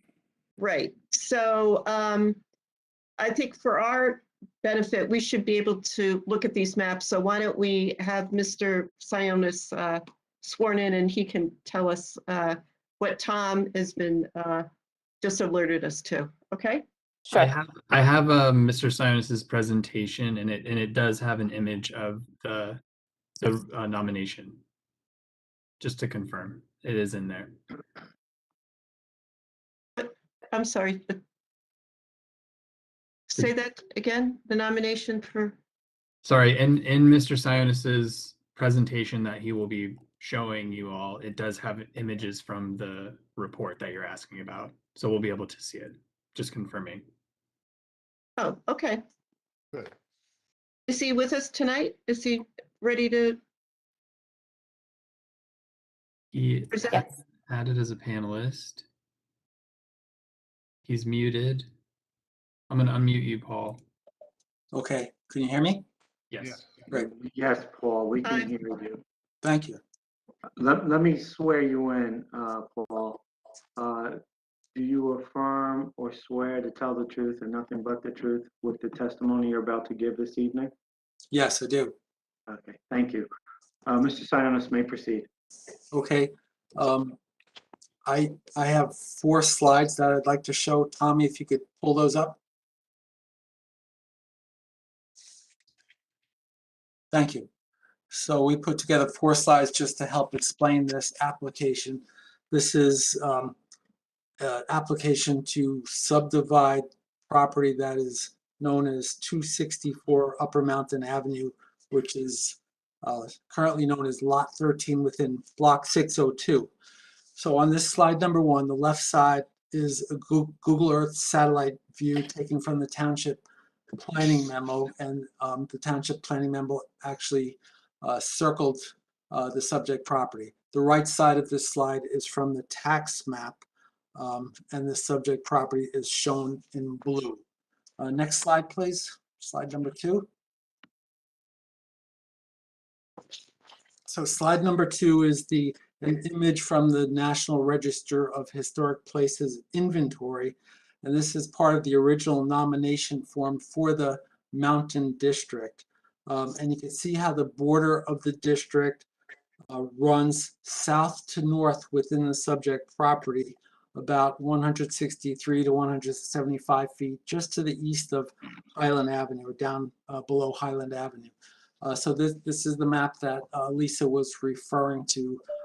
This is the nomination form from the National Register of Historic Places inventory. Next slide, please. Slide number 3.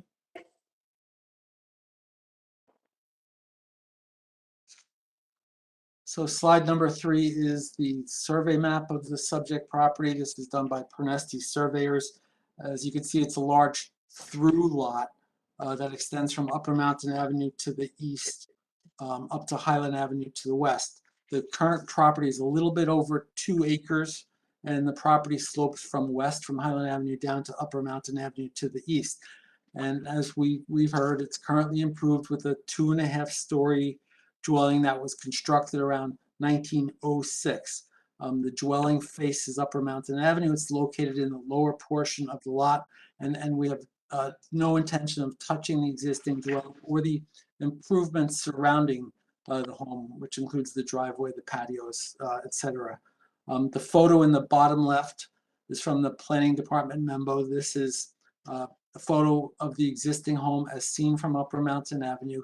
And the photo in the bottom right is a view of the subject lot from Highland Avenue. So this is looking down towards the rear of the house that's faces Upper Mountain Avenue. Next slide, please. Slide number 4. So the proposal is to subdivide the property as shown. The upper lot will be known as lot 13.02. It faces Highland Avenue, and it will be 30,597 square feet, or about 0.7 acres in size.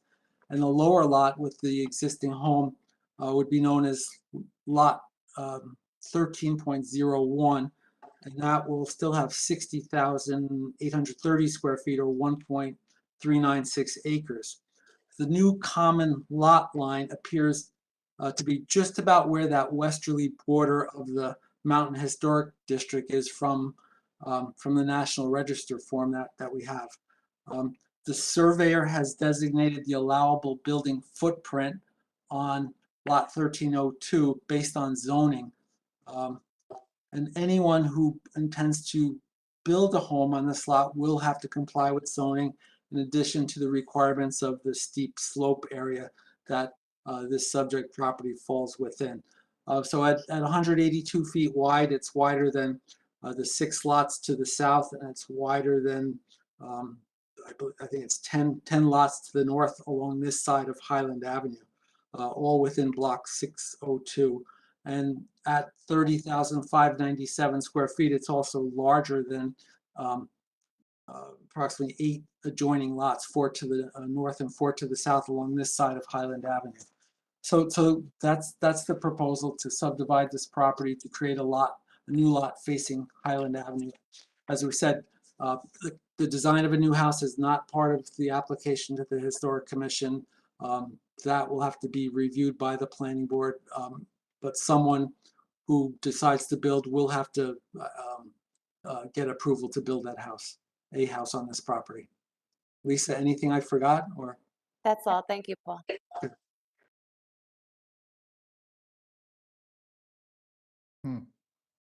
Okay, thank you, Paul. Before we start our questions of by the commissioners, could you just show that page 7 of the state Mountain District map? Slide 2, Tommy.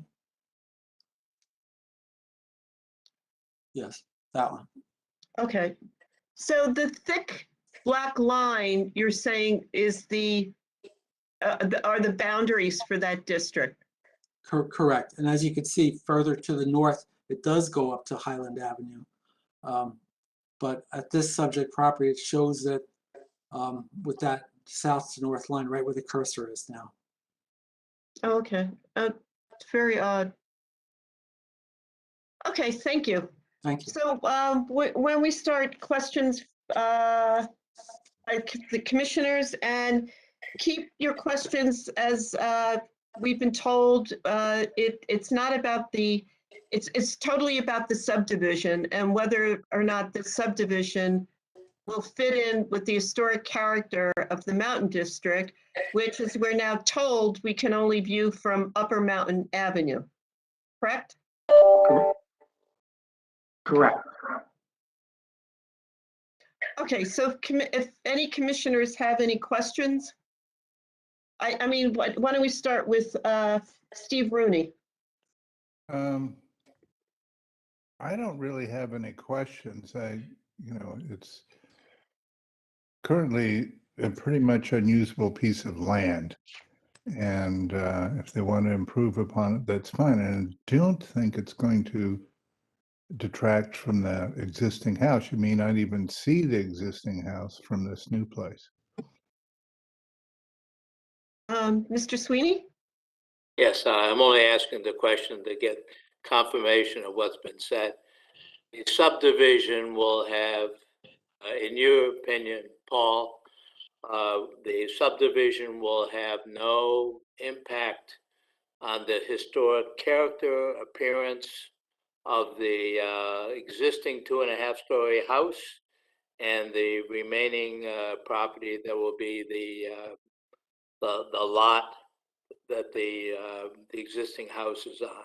Yeah, yes, It That- won't that's- have no impact on the historic character. Thank you. thank you. That's my opinion. Okay, thank you. E? Yeah, I just want to get clear on what we're like what our authority is here. We're deciding we're weighing in on the actual subdivision, but it looks like the piece that would be broken off isn't within our purview anyway. Is that? Oh, this would be the subdivision. If it's, I didn't realize that. I thought it went all the way up to Highland, which is what Mr. Conley thinks it's a mistake on the map. But we have to consider whether the subdivision, which in the future will have a house on it. Well, we've seen I think a very handsome house proposed, but that's only a concept. Whether that will impact the historic nature of the Mountain District, which is from now, we've been told, from Upper Mountain Avenue. So if you're on Upper Mountain Avenue and there's a building up there, a structure up there, how will that impact the historic character? And I tried to give in my introduction, I described what the historic character is of the Mountain District.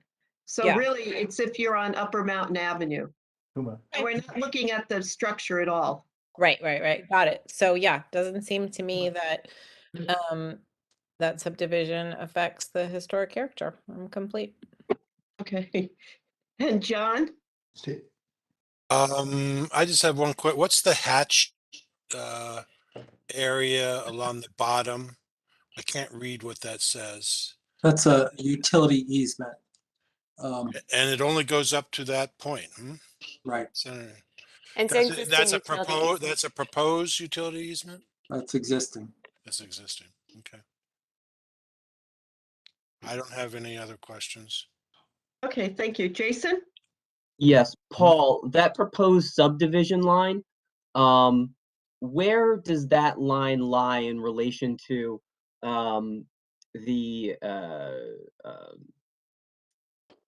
tree line and the yard of the backyard of the existing dwelling?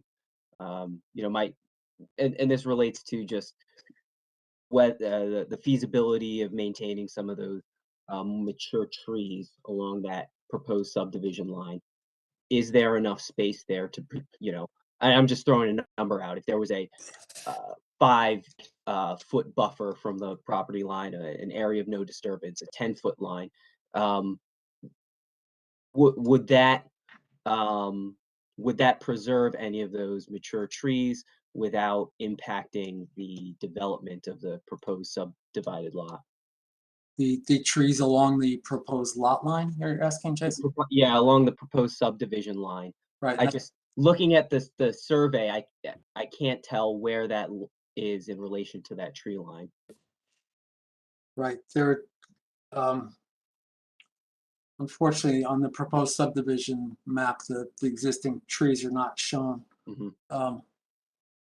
Right, if you look at this existing survey, it appears that the subdivision line is, well, it's 16.8 feet from, I don't know, Tom, if you put your cursor there, 16.8 feet to the right of that is the proposed subdivision line.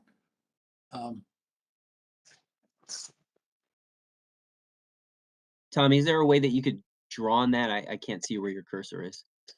My cursor, I'm just pointing at this corner. I can't, this is Okay. just a screenshot, so it's not scaled, Gotcha. so I can't measure anything.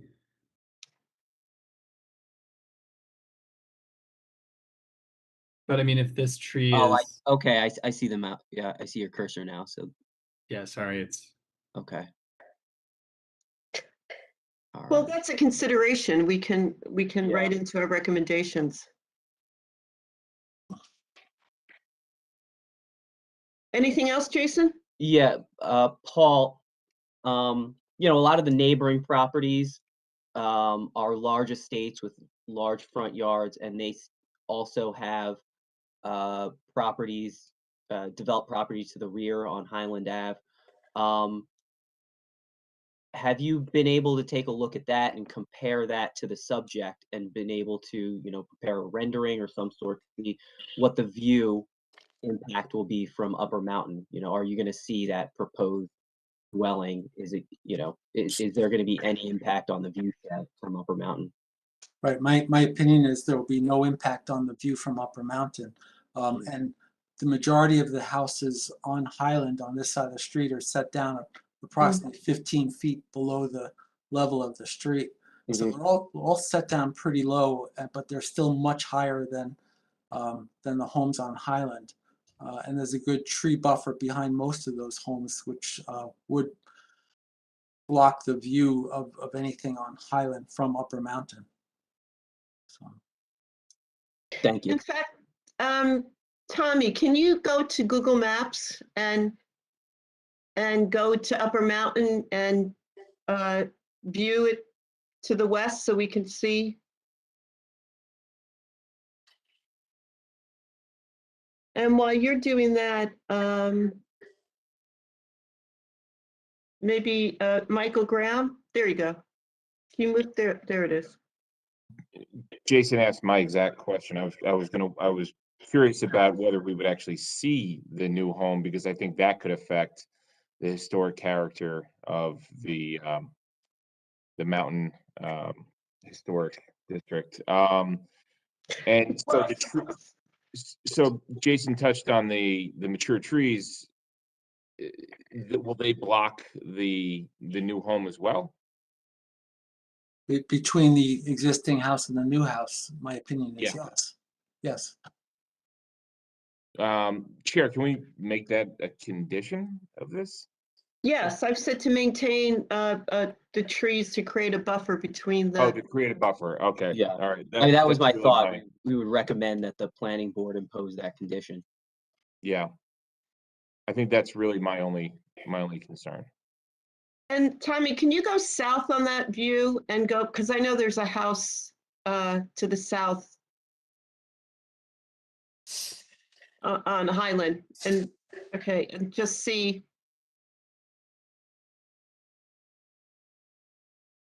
Yeah, I think the trees are where are we here? This is south of 264. Oh, okay. This is the next property over. Maybe we can And get I a know better we're view. not looking at it from Highland, but would you mind going to Highland Avenue and I believe it's 243? Is that what? Just to see that how treed that lot is. Those lots are. Yeah, there it is. It's where Yeah, that there you fence go. is. And if you go to that way, keep going up, and you can see, as Paul described, that it's a steep slope area. So all the houses that are along Highland are all modern, and they're all set down below.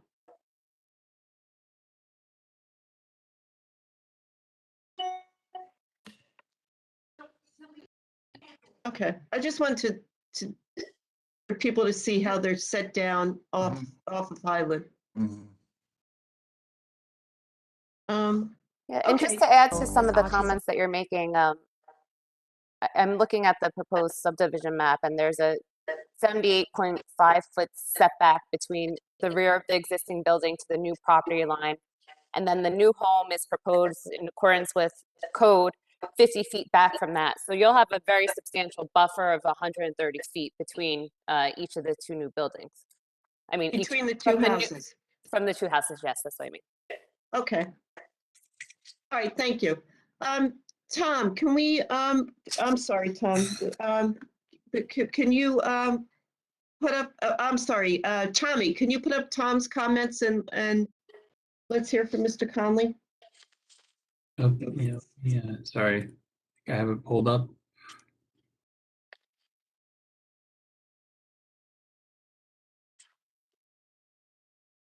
There you go. Yeah. Okay, so Tom, can you touch upon what you've written here, but I guess. Yeah, all my comments had to do with the proposed new design of the house, but I think we need a ruling on, still believe that this is part of the historic district and the map that's in the National Register is incorrect. It would have been, the boundary should have been the full, you know, the lot line of the property as it currently exists, which is the through street. There were no other instances on this map that the boundary lines go through a property. If there was, then I would say we, you know, that this may be accurate, but this is the only instance where that line seems to be in the wrong place. Yeah, if I may. So one, I think we have to follow what's on record and what the actual National Register says in the district boundary line. I don't think But that they do make mistakes. Okay, but also with respect to the history of the property, we don't know if there was a merger at some point in time. I mean, it's quite ironic that We could find that out. We could find that out. right. So there's possibly that there was a merger because it seems that where the line ends as well as where that existing utility is coincide. And also, I would also just stipulate, even if there wasn't a merger, that the historic boundary is shown on the map of the National Register, and that's what the Historic Commission should be following. Yeah, I think we need to do a little more research on this. Let me jump in here. So what we have though right before us is a subdivision application. We don't have a build out application. So you're limited, the HPC is now limited to the subdivision application. We're not gonna divulge into what might be proposed in some future application on a build out. So I have to limit this to just, even if Well, they submitted a proposed design, and that's what I reviewed. Well, I understand that, Mr. Conley. I'm not arguing that your opinion is not in line of what you were believing was before you, but I am clarifying it now. So what's before the HPC is a subdivision application. At such time as a build out is application submitted to the planning board, if it is then determined that the lot is within the historic element of the district, it will then be referred back to the HPC, and at that time you'll be able to give your opinion on the nature of the structure that's going to be built. So why don't we just move forward without discussing a structure that's not even been proposed yet? Other than, yes, I understand they submitted what might be built there in at some future time, but that application isn't even existing at this time. So I would suggest we move forward on the subdivision only, and if later on it turns out that this subdivided lot falls within the historic element, at that point in time, we'll come back to the Historic Preservation Commission for further review. May I ask a question then of the applicant or the applicant's attorney? Why were the plans submitted if you weren't going to go forward with this? Right. We submitted it simply for the planning board's review to see that there is a home that is buildable on this lot, because there was a previous application that the homeowner submitted. There was various neighbors came out, questioned if a home could actually be built on the lot. So we submitted it solely for the purpose of illustrations that a home, in fact, could be built. Mm-hmm. Well, I don't know why. We asked our HPC consultant to review it and the house. I'm just curious why. Are you so you're taking back the submission has changed now? I mean, I understand, Mr. Burr, what you're saying. I understand that we're looking here at just a subdivision and how it's and if it will impact. But I don't understand why or our consultant was asked to review the house and the house plans. To simplify it, I can stipulate to you now that we are not proposing to do construction at this point in time.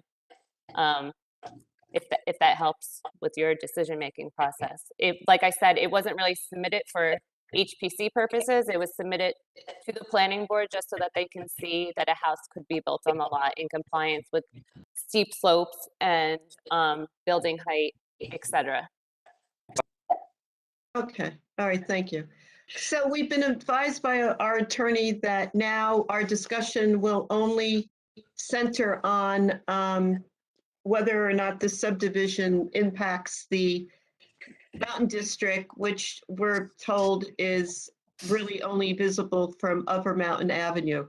And at a time, I think it should go into our recommendations, be stated that more research needs to be done on the exact boundary of the district.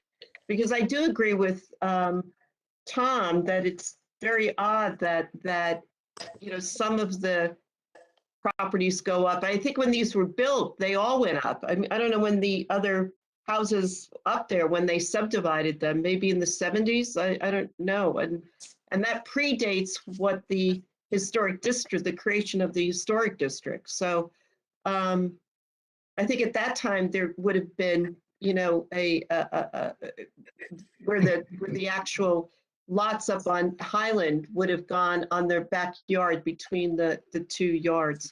So I think we need to not consider it, I think we need to put that language into our recommendation to the planning board. So with that being said, Mr. Rooney, what do you have to say about this? Well, it's very complicated. I don't have a problem of it being subdivided. I do have a problem of the discrepancy between our maps and the state maps. And I think that needs to be figured out. Other than that, I mean, it's an unusable piece of property right now. So whatever they want to do. Okay. And Jerry? I think we have to listen to Paul's advice that this is only a subdivision now. The applicant's entitled to subdivide, even if they don't plan to put a new house up. And what's bogged us down is we assume the new house will be in the back there and that somehow they'll be visible from the front. But I think right now it's only to separate the property. And it appears to me we should just focus on that. It doesn't appear to be any basis for objection, although I think the recommendation is good, is that whatever they do in the future, they maintain some sort of tree buffer. Thank you. And E? Nothing further to add. And John? Yeah, I mean, if you look at the history of the area, all these deep lots have been slowly subdivided. So if you wanted to say be consistent with what's happened in the last 50, 60 years, I live at 189 Highland. I live in one of these lots that got subdivided off of Upper Mountain. So so that's sort of the nature of the beast. All along Highland is all these new houses that were built on the downside. As far as being able to be seen, I know for a fact that you can see my house from Upper Mountain, and you can see a lot of the houses on Highland along Upper Mountain. So I think maybe the best we could do is suggest, and I don't know if you can control a buffer, a tree buffer. I don't know if there's a way to do that, but I don't think you're ever going to hide it. And even the house that Paul, I know we're not commenting on Paul's house, it's designed or implies design that you get the views of the city. All the views of the city are along that ridge line. So at the end of the day, you're going to see the house. But I don't think that's all bad, because I think that's the nature of the beast, all up and down Highland and Upper Mountain. That's my comment. Thank you. And Jason? Yeah, just to piggyback on what John commented. Yeah, the subdivision, I don't have a problem with that. It's consistent with what has been going on in that neighborhood. The issue regarding the through lot and whether or not this historic district extends all the way to Highland. While I think the applicant should provide a bit more information on the history of the lot, whether or not there was a merger. At the end of the day, I don't think it makes a difference, because one, we can impose the conditions for screening, a landscape buffer, area of no disturbance, what have you, in order to mitigate any view issues. We could also, and I would suggest requesting that the planning board impose a condition that if and when they do apply for construction of presumably a single family home, if it has to go before the zoning board, it should also be reviewed by the HPC. I mean, if they propose an as of right development, I mean, it's not going to go before any board, so it doesn't matter. It doesn't matter if it's in the district or not.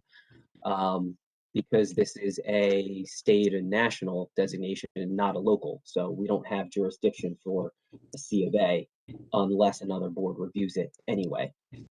So I think we can take care of those issues. Again, I would like the applicant to, you know, do a little bit of due diligence on the history of that, just so we can correct any discrepancies. But at the end of the day, I don't think it matters. Because like I said, we can impose the appropriate condition. Okay, thank you. And Mike? Yeah, I really don't have much to add, other than, you know, even though John's probably right, we'll be able to see the home through the tree buffer. Let's still impose the tree buffer and do our best to camouflage it, the home that's proposed. And I tend to agree with the comments made. So if we, I know those houses up there, the modern houses fit in really, I think, with Highland Avenue. And even though you can see glimpses of them, especially with the leaves off from Upper Mountain, I don't think it really deters from the historic character. However, I am concerned about the discrepancy between the maps, between the state maps and our historic map on our website. So I think the discrepancy between the maps should be corrected really before it goes to the planning board, because I think that's important.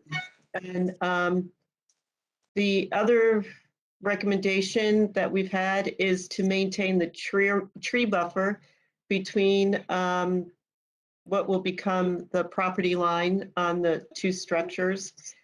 And I have no problem with the subdivision, really, because I think as I think John stated, that area does have the district has a history of subdividing those very long lots. But I think a request should be made that, as Jason pointed out, that whatever, if a structure is to be built, that it come before the HPC, because you will see that new structure, whether or not Highland, that part of Highland is in the historic district or not. You will be able to see it from Upper Mountain. Is there anything else to include? Yes, can I ask on that, because that troubles me. If in fact the historic district does not include that new property, what would be the basis for requiring that it come before Historic Preservation Commission? Invisibility cannot be a basis for jurisdiction. Right, and my understanding of Mr. Sweeney is that in the event that the the lot that's created is outside of the historic district. There is no jurisdiction on behalf of this commission to review the new construction. It would only be if we were getting some sort of state funding, which we are not getting. And let me add to that, and Mr. John Basta is correct. The HPC only has jurisdiction over those items over those historic elements that fall within the master plan, not the National Registry. However, if the applicant is applying for variances before the Board of Adjustment, then it will come back into the purview of the HP. It may come back in, I shouldn't say it will, definitely, but it may come back within the purview of the HPC. But other than that, if it's a strictly build out within the requirements of the zoning ordinance, then it does not come back before the HPC. Unless the element of the master plan is moved. So if the master plan moves the line up to Highland Avenue, then that's a different story. But as of right now, that's not the case. Well, that could be included in our recommendations, correct? You could include that in your recommendations, Madam Chair. Yes. All right, so that would be one of the recommendations. Do you have that, Tommy, then? I do. Okay. But to be clear, one of the recommendations will be find out where the boundaries are for the historic district. That should be part of our condition, so we know where it ends. Oh, that was the first thing I said, that the discrepancy between. No, as I just clarified to make sure. Right. Correct, Mr. Sweeney. Correct. You're correct. Okay. Madam Chair had mentioned that early on. Okay. So I think then we're clear with this. You have that down, Tommy, correct? I do. Okay. All right. Well, thank you. Thank you very much. Thank We you. appreciate your time. Thanks. Sure. Good night. Have a good night. Thank you. Have a good night, Mr. Saunis. Thank you too, Mr. Burr. Bye, Paul. Okay, next thing up is section 106 review, 641 Bloomfield Avenue. And we don't get these reviews very often. But hold on a second, because I do have. Kathleen, I have the picture that you sent me ready to go when you're ready to discuss it. Sure. Let me just find my notes. I'm also going to pull up the plans that were submitted, which were included on the website. I added a section 106 folder in the pending applications HPC folder. Oh dear.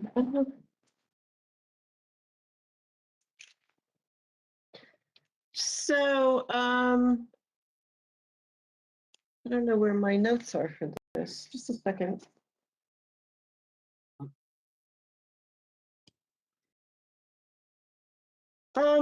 Tommy, can you speak about what a 106 review is while I? Yeah, basically. Sure. So basically, section 106 review is for projects involving federal oversight, I guess, federal projects that may impact historic properties. And so in this case, it's a telecommunications application, which I think, Mr. Burr, you can correct me if I'm wrong, but it's the FCC that triggers the 106 review in these instances. And so essentially, because the FCC is involved in installation of telecommunications equipment, and this is in our locally designated historic district, the HPC has purview to essentially make comment. It's not an approval, it's just to make comment.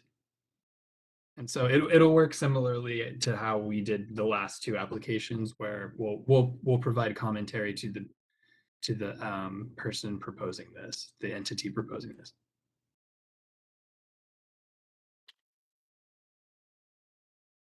Kathleen, you're muted. Thank you. The letter clearly states that we are only seeking comments related to the proposed project's potential effect to historic properties. And Tommy, can you put up the picture, please? So this Do you want to see the property, picture or the letter? the picture, and I just read what was important in the letter. Okay. The property at 641 Bloomfield Avenue is what is known locally as the Leach Building. It was a storage warehouse. And these two buildings, the building to the left or to the west is the original police station, which was the first purpose-built town hall in Montclair. But these buildings are in the town center historic district, and there are 176 structures within the district of mostly commercial properties now. There used to be residential, but they're all turned to commercial, that are 1 to 3 stories in height. The Leach Building is a one-off in that it is 6 stories. 1, 2, 3, 4, 5, 6. 6.5 stories. This is our opportunity. For the record, I'd like to state that I did ask that our HPC consultant write a review for this, and I was told that this is a informal review. I don't know what that means, but informal comment. So we will discuss this as it impacts the Leach Building, Upper Bloomfield Avenue, and also that police building, which at one point was a topic of conversation a few years back when they wanted to put an additional story on top of that. And I did some research on that and found out who the original architect was, who lived in Montclair. It was Otto Francis Schmetz. He lived in Montclair. He was a well-known architect in the Beaux-Arts style. He attended the École des Beaux-Arts. He did a number of buildings nationally. He did the United States Naval Academy, designed it. He did the Scribner Building, St. Luke's Hospital, and the Princeton University Press Building. He also was instrumental, one of the architects for the Singer Building in New York, a very famous skyscraper that was demolished in 1968. But he was a local architect. He lived here with his family. He was a member of the Board of Education, and he was a founding member of the Society of American Mechanical Engineers. He also did a number of firehouses in New York City. So he was a very notable, well-known architect. And I think we should keep that in mind, the low scale of this Beaux-Arts building that sits directly west of the Leach Building. So Tommy, if you could put up that rendering that they sent with the proposal of what they intend to put on the top of the Leach Building.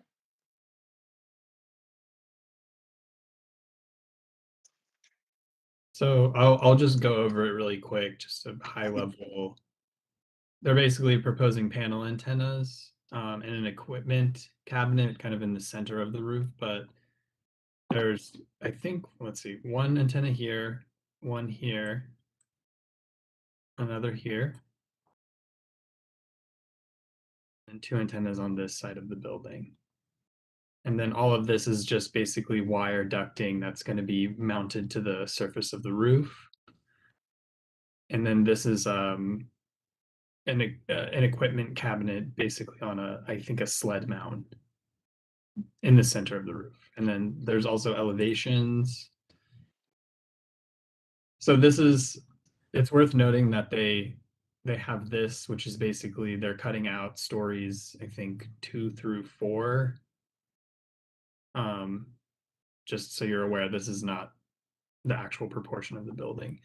And then it wasn't a very high quality image that was sent, but you can see the panel antennas that are proposed in these locations. This is the cabinet that's set back behind these existing antennas. This is another antenna proposed, and I think there's This is the other elevation that was provided. Okay, Tommy, can you go to Google Earth, or are there other pictures? Did I send you a picture of the existing antennas that you can see coming down Bloomfield Avenue? Well, we have this picture where you can see some of the existing antennas on this side, and there is a view from Google Maps where you can see them. You know, part of the building is blurred for some reason, but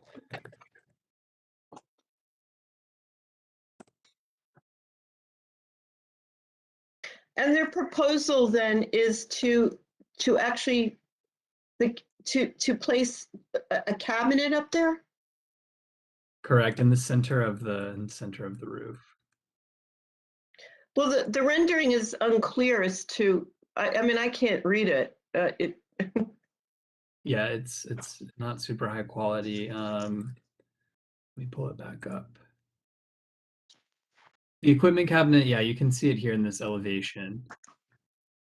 However, it's centered on the roof, so I don't think that you would be able to see it from the street level at all.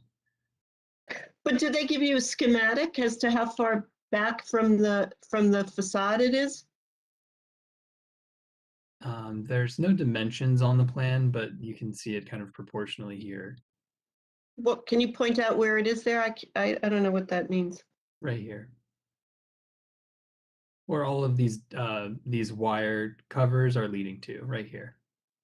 Can you see my cursor? I'm not sure if you can. Oh, Oh, you right. can't. Okay, I'm zooming. I'm just going to zoom in on it. It's right here. It's this gray box, light gray box. It looks a lot more substantial in their rendering from the front than that. GPS antenna and ancillary equipment. So I think that this is a platform and the equipment is on top of the platform. And obviously the elevation view is not an accurate perspective of what's there, but they're showing it kind of ghosted behind these existing panel antennas. But it's not located close to the roof edge. It's pushed back quite a ways. Well, what are those two boxes that are on either side of that?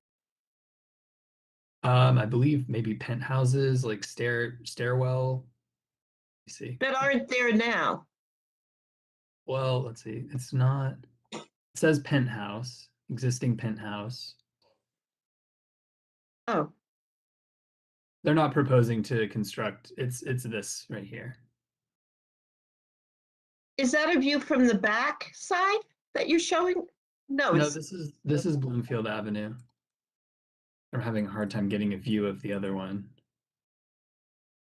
That's not going to help.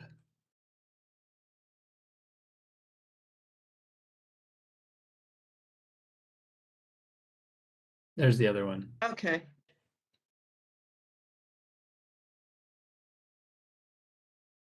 Okay, and then maybe go back. So I guess they're asking for comments related to the proposed project's potential effect to historic properties.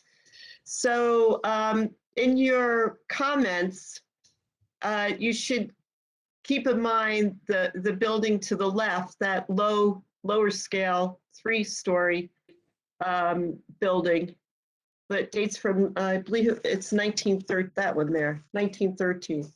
So being that they're asking us for comments, why don't we go around and we can't ask anybody questions. Why don't we get comments from everybody as to this proposal, or if you have any questions of Tommy, I guess he can try to answer them as best he can. Steve, how about we start with you?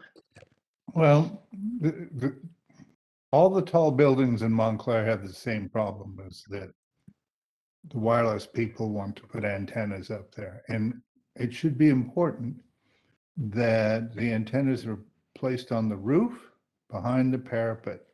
They should not be attached to the brick. I think that this one shows several areas where there is brick and they have attached it to. It's just damaging. telecommunications changes every 30 years, so in another 20 years, we won't have these antennas, and so we shouldn't have any damage to our existing buildings that have been there for much longer. That's it. Okay, Jerry. Thank you. It is hard to read the diagrams or interpret them, but the building currently has lots of antennas. So those are what I see up there currently, antennas. Mhm. So, and the placement should be such that it is minimize the ability to see it from the ground level and the sidewalk in the adjacent block. And I think so long as it's set back and it's put behind a screen or whatever it appears to have here, I think that would be acceptable. But I think the point we would make is that we would want them to place it in a location where it's least visible and obstructed. I'm saying that I can see antennas already, but this looks like a bigger structure. Okay, and E? Yeah, I mean, I think like other commissioners, I'm struggling to see to read this diagram, and I can't tell these new antennas how what they are in proportion to what's already there. Mm-hmm. So I don't, and Tommy, maybe can you answer that? Are they like from the drawing that they submitted, are they bigger? Are they? I mean, they appear to be similar to me, kind of the same as what's already up there. I can't tell how it's mounted. It looks kind of like it goes to the exterior of the parapet, whereas the other ones look like they're inside the parapet. But and they're not showing, they're not ghosting in the other antennas along the side of the building, so it is difficult to say. But I would imagine, actually here it looks like it's mounted to the outside of the parapet, unless they're showing like a section cut or something like that. But I would assume that they're similar in size to what's there now. This one's a little bit better. You can see the ones along the front at the very least. Well, I have another question, and this is partly because or comment because I know that like half of America has an old dish satellite stuck on the outside, and they never take them down. In fact, I tried to get them. My house on the corner is like covered with about 20 of them, and Dish is like, yeah, I don't know, it's not a problem. So I'm curious if these other antenna that are up there are still in use and if they're still needed. And I would, before we add any more, I would want to know what the status is of those existing antenna and if they're still functional, because I don't think we should be adding 20 more if the old ones are obsolete. Yeah. So just my understanding, because this came up, shoot, what building? It was up in Upper Mountain, where they're upgrading the antennas, and their response to that question was that those older antennas, they stay online with just different frequencies. So as the technology progresses, those older antennas don't go out of use. It just expands the range of frequencies. So Yeah, I assume that's why they're keeping them there. all right. Well, I mean, it would be nice to have an answer on that. And then I seconded Steve's concern that it not be, they not be attached to the building that in a way that damage it. I'm complete. Okay, Jason, I think you're talking about the Williams-Sonoma building, right, on Valley Yes, Road? that was it. Yep. Right, and they just seem to multiply up there. Yep. Okay, John. I think you're muted.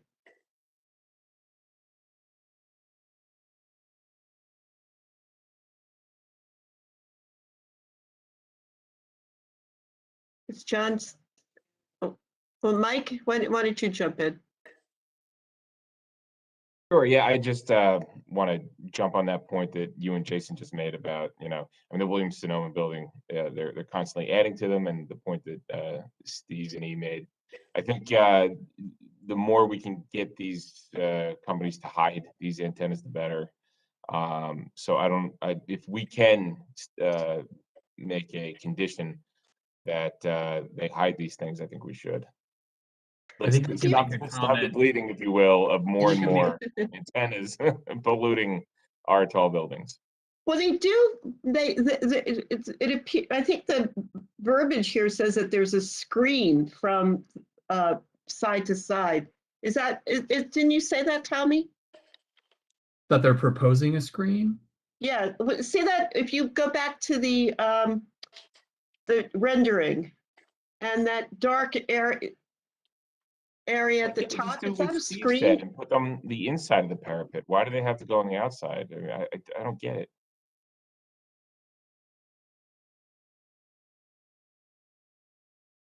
I'm not seeing a note about the screen unless I'm looking at the wrong. Look again. I don't see a note about the screen. If you go back to their rendering, building south elevation, Okay. where it's cut, what is that dark area that goes from box to box? It looks like a screen, but it's not labeled, so I don't know. Oh, I thought before you said it was, I can't read the letters there. Yeah, it's not, there's no screen indicated in the notes on the plans that I can find. Well, what does that paragraph say that with the line pointing to that, what looks like it appears to be a screen? It says proposed dish wireless equipment cabinet, GPS antenna, and ancillary equipment on shelf mounted platform. Oh, Can I make a suggestion here? This would be appropriate to go back to either EBI Consulting and ask them some questions. What screening? Well, where is it located at? What's the relative height? The diagrams I couldn't read. Second thing, you can ask them for the provisions of the lease. This appears to be part of a lease document, so it's going to be up there for a period of time, but there may be some provisions in the lease as to hiding it or otherwise. But I think it would be appropriate to get that in a sense of the length of the term of the lease. So we shouldn't have to, Paul, can I ask you a guess question? about it. Yeah. Can I ask you a question, Paul? I know that this is for review and comment to send back to the EBI consultant or whoever it was that sent this. We can't, I don't, can we have them can we ask them a series of questions and have them provide more drawings, or is that not allowed? No, you can. You can ask, sorry, I'm gonna turn on my video. You can ask ask them to respond to questions that you feel need to be answered before you can provide an opinion. Okay. that's good. That's great. Does that, I mean, that doesn't necessarily prevent them from moving forward with permitting and things like that, though? Or does it? I don't know. Well, the thing with antennas, cellular communication and antennas, it's considered inherently beneficial to the community, and therefore they can't be precluded from it. They can proceed on their application, but then it would be up to the, I assume that before the Board of Adjustment on this application, Board of Adjustment could say, we still want input from the HPC on this matter, and wait until you guys provide an opinion. So could we ask applications related to this? I don't know if maybe they just haven't submitted yet, but I don't. we could certainly communicate to them that our concerns relate to visibility and impact on the historic character of the building, and therefore ask questions. Yes, yeah, right. And you could put your preliminary opinions. Suggestions, yeah. Make your preliminary opinions, as you guys have been discussing tonight, to conceal, to blend, to, not limit, limit as much as they can the number of antennas, so it doesn't have a great impact on the structure. And then say, we need further information from you, whatever those questions are, to give you a more detailed opinion if you so choose. Well, I think if we had a clearer rendering and a more detailed rendering, I think that is the first thing. And then from there, I think we would, because we are concerned about visibility and we're concerned about ruining the brick with.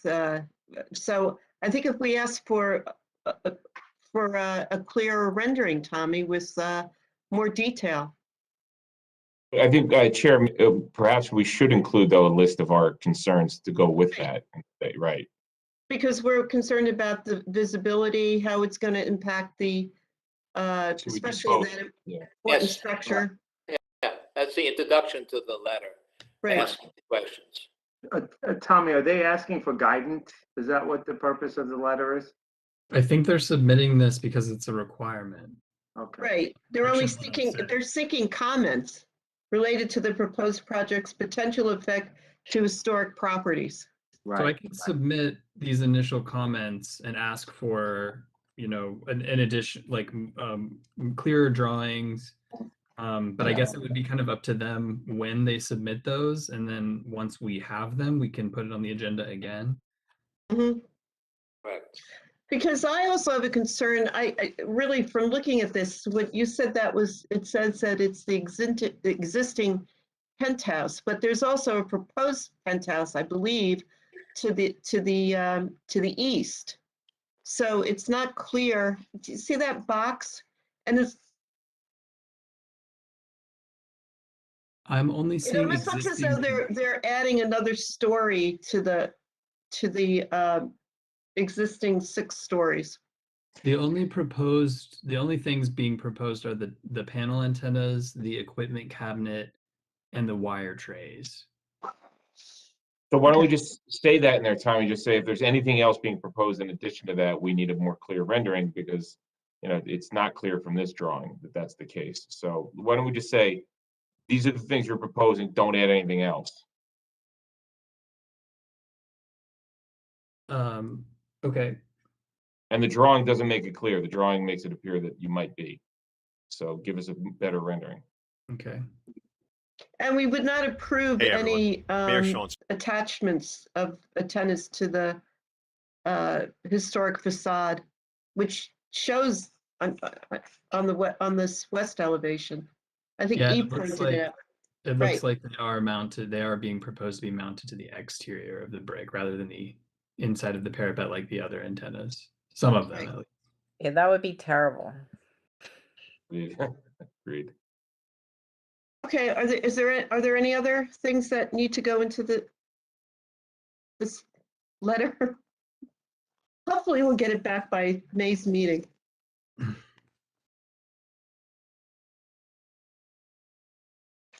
Okay, so moving along, I've asked Jason to lead the discussion on the demolition ordinance that he and his committee worked on. Can you put that up on the screen, Tommy? Yes, give me 1 second.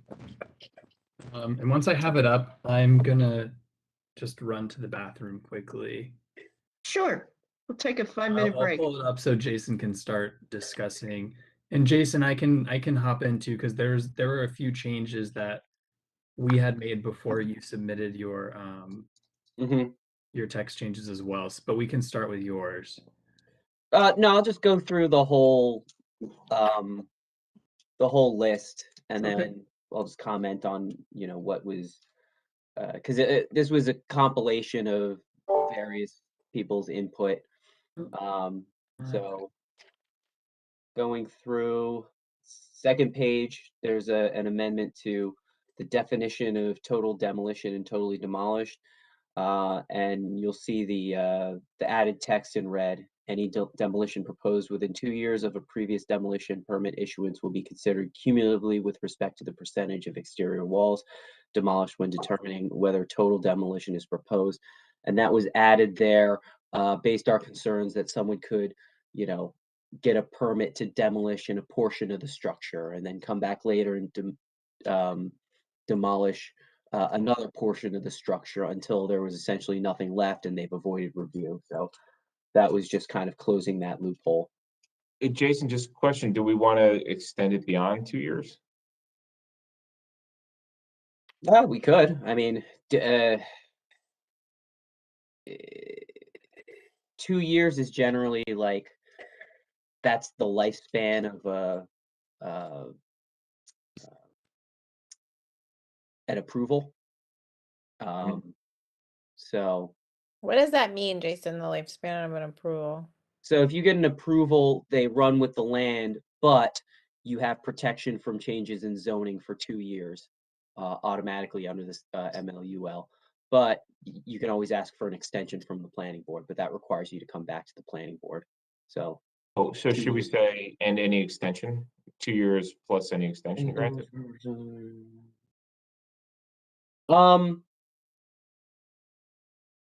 Well, because this isn't necessarily tied to a permit per se, but Gotcha. we were just mirroring that same time frame. But we could extend it out to 3 years, 5 years. It's it's up to us. And I don't think it necessarily makes a huge difference. There's no limitation. It's just whatever we think would be reasonable. And again, these are all suggestions to the governing body, so they could modify that.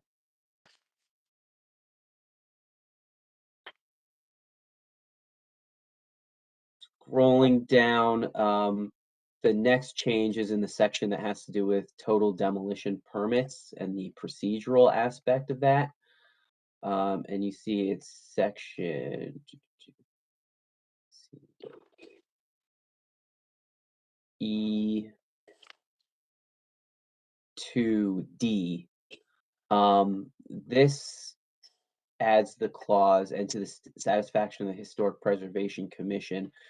This has to do with basically what they're submitting for review. We've had in the past a lot of issues with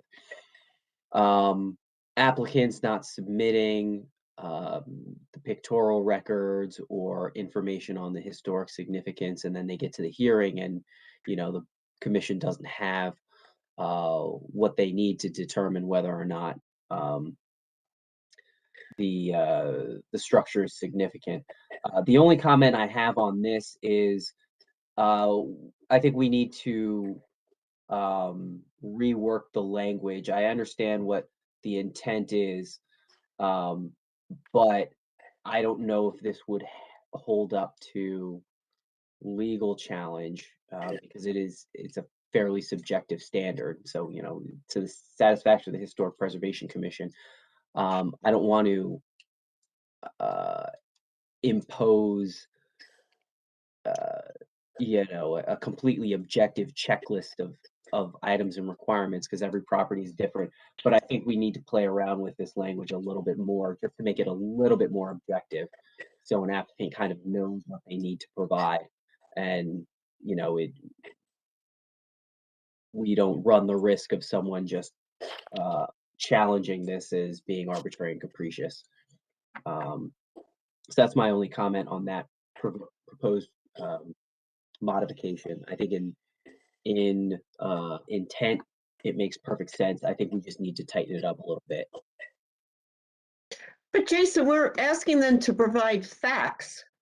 How is the fact arbitrary and capricious if Well, because it says to the satisfaction of the Historic Preservation Commission, what standard governs that? And I think if we can kind of add something that kind of guides or limits our discretion, because, you know, you could run into a situation where the applicant provides as much information as available, but it's not enough for the commission and they won't consider the application. So you have to be clear to them. What he's saying is you have to be clear to an applicant what has to be submitted. And if you leave it just to the satisfaction, it just does leave it subjective. But I think just we have to work with the language. We have to make sure we include all the things that we think are important. Well, there is a list there. Yeah, there is a list already. Right. So is the list adequate? So let's just take like the pictorial record. So I mean, what would satisfy that? A picture of the property from 20 years ago, the original construction. If we wanted something where we were photo documenting the interior, how many pictures of each room is necessary, things like that. Like, and really the ordinance shouldn't get into the weeds of all of that minutia, but I think there has to be something that an applicant can kind of hang their hat on and say, look, we satisfied it to the, you know, to the best of what is reasonably available. So this is kind of just for the protection of the applicant and the protection of the commission, because we wouldn't want someone to challenge this and say, look, this is too much discretion to the commission. They can just procedurally deny us a hearing because they just keep asking more and more and more, and it doesn't seem to have any rhyme or reason. And again, not that the commission would do that, but you know, someone who is aggrieved and is having their demolition permit denied, they're going to make that argument. I don't know if this fixes anything, but maybe could we say and in consultation with the Historic Preservation Commission, so at least they're engaging us, or is that also too arbitrary? Yeah, it might be a bit too subjective. I might have to consult with Mr. Burr on this. Maybe we can figure out, maybe grab some language from what's in the checklist ordinance. Jason, you might consider adding at the end, and such other historic records as the HPC may reasonably request. That's good. I mean, all of it's going to be subjective, but at least it gets to a point where the HPC has to request it. Jason, just procedurally, for my knowledge, is this something that you could send me the language to, that I can then edit this document so that it's all in one place? Yeah. Okay. Can I get a little background on this proposal to change it? How did this come about, and what are the problems we've experienced that we're trying to deal with? I was not aware of this, but Jason, you appear to have been working on this for some time, or is this new? I guess it's fairly new. We only really had one meeting and then just kind of exchanged some language offline. But I think for the most part, it stems from the Moranis hearing and comments we've got from the zoning board about, it's just the way the ordinance is in its existing condition makes it very difficult to actually apply it in practice. Okay. Because it looks like we're attempting to modify or to review the entire ordinance and update it. We do have ongoing litigation. So that may impact on it, but for the most part, it's not the best time to be changing an ordinance. But that was I was just trying to get a sense of the background, because it does appear to be a lot of substantive changes here, Mhm. major ones. Yep. So going down in that same section, item G was added, explicitly requiring the applicant to provide a cost estimate of the demolition in conjunction with costs regarding site preparation, abatement, and so forth. The next section has to do with the review criteria, and that's probably the most significant change addressing the comments that we got from the zoning board. Because as the ordinance was originally drafted, it had all of these criteria in there, but because there were so many different criteria and different items applied at different times, there was no real way to kind of weight those different.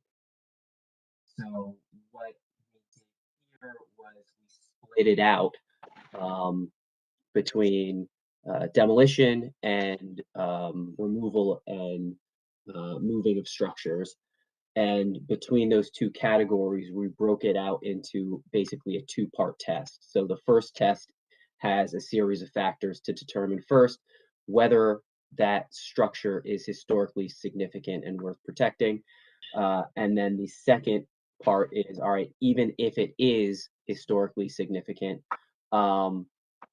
do the physical conditions or other factors weigh in favor of allowing the demolition despite that historic significance.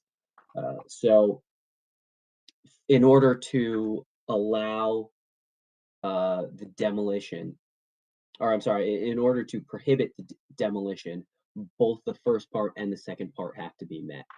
So this kind of orders the analysis that, you know, we as the commission or the zoning board undergo when we're looking at a demo application. So Jason, what if it's clearly a historic structure, but there is a factor that, you know, it clearly needs to be demolished, you know, whatever that might be. Yeah. So, because it seems the American Legion building is a great example of how that fits in right. the framework, where it was clearly a historic structure. It had a very significant local history there on site, so it would satisfy that first criteria for protection, that it was historic. Then we would go down to the second prong, and it's essentially a new analysis of, all right, it's historic, but here are the factors that still weigh in favor of. I'm just going to interrupt really quick, Jason. If you're not Jason, can you mute your microphone, please? We're getting some background noise. Sorry, Jason, continue. Yeah, no problem. So that second part is, all right, the building's historic, but you look at these other factors like structural soundness, technical feasibility of rehab, and then this, where is it? Oh, yeah. And then the next one, interference with charitable purposes of a nonprofit or charitable organization. So, you know, using the American Legion as an example, even though it was historic, we found that, you know, Roman numeral 4 was a significant factor that warranted allowing them to demolish, because it allowed them to continue their civic mission, which has been historically carried out at that site. That's what I thought, and I'm just, maybe it's me misreading. If we can go up a little bit, maybe it's just me misreading the both language.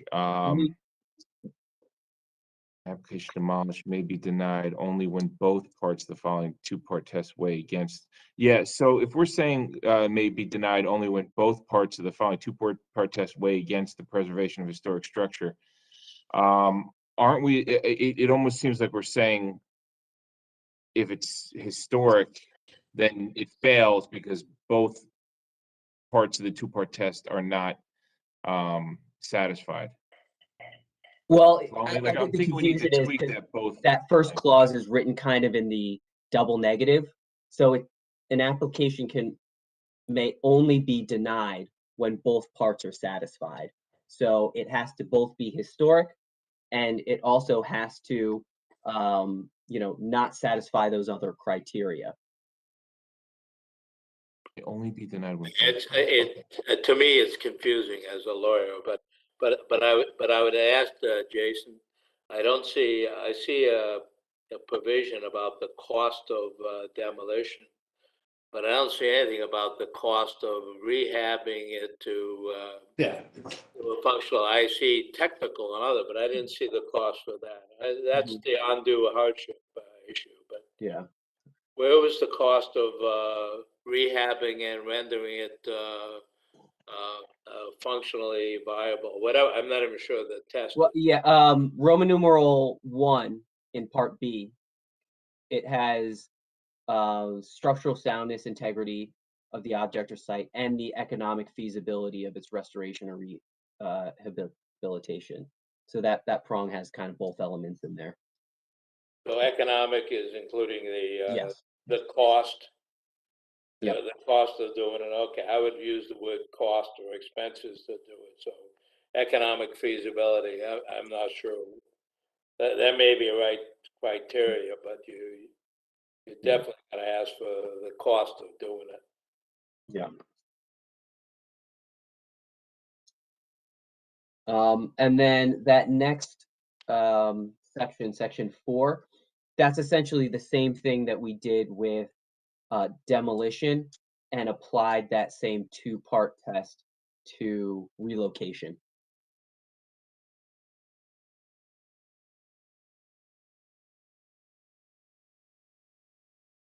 To relocation. Oh, okay. And then the next section, I don't know why it's numbering is a little off, but it's in section F, review. It's input as numeral 4, but it should probably be G8. We just added another category requiring the applicant to provide access to our professionals. This is in the wrong place? It's No, in the wrong. It's in the right place. Low It's just impact numbered expedited number process. 4. It should be F4, I think. Or is it F4? This is 3, and then 3A through. It's fine, G. Tommy. Okay. I was just reading off because it's this version, they're not indented, so I was just. Yeah, it's hard to read. I agree. Sorry. That's all right. So otherwise it would just, the text would get super narrow. Right. And then the last section has to do with notice, and I think we just mirrored the notice provisions of the MLUL. That's right. This is basically copied from the other sections of the ordinance dealing with notice requirements for board applications. That makes sense.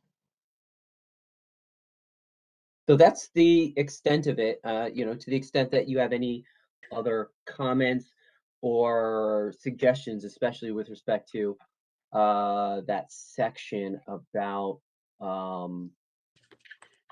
the documents that they have to provide and the standard of which they need to provide them, just shoot me an email, and then I'll send it over to Tommy, and then we'll have a final draft, and we can vote to have that draft sent to the governing body as our recommendations for modifications of the ordinance.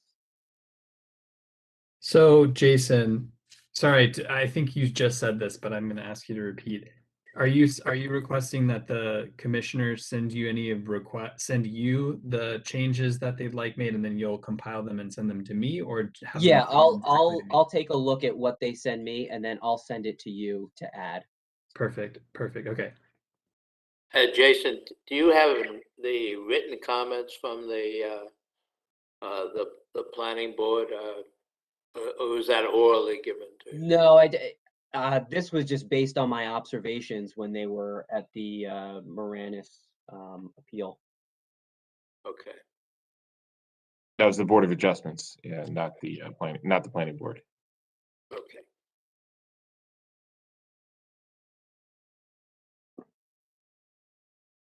So that's the extent of the review of the demo ordinance. What's the timing on this? There's no real time frame for this. Okay. There's no like there's no deadline or anything like that. But do we want to You're impose changing something like? it takes a long time and a lot of thought. Yeah. So why don't we just, I mean, for our purposes, you know, if you have any comments or suggestions, send them over to me, and then we'll use the next meeting as like the deadline for that. And then actually let's make it, you know, a week before next meeting. That way I'll have a week to make any tweaks, send it over to Tommy, and then, you know, we could have, I could report on it at the next meeting. Well, keep in mind, I send the materials out 1 week in advance. So it would need to be like 2 weeks in advance so that I can make sure that it gets into the packets. And then Tommy, do you mind shooting us like a reminder, maybe a couple days before the deadline? Yeah. Comments in. Yeah. Thank you. So I'll make that deadline 2 weeks before the next meeting, which is probably about 2 weeks from now. Mm-hmm. And then Jason will have about a week to compile everything, get it to me so that I can make sure it gets into the packets. I'm just worried, are we compressing this deadline too close? Should we have it comments by the May meeting so that we can discuss it in June? Jason, how do you?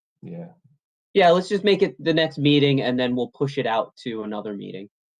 I think that's better. I think it's yeah.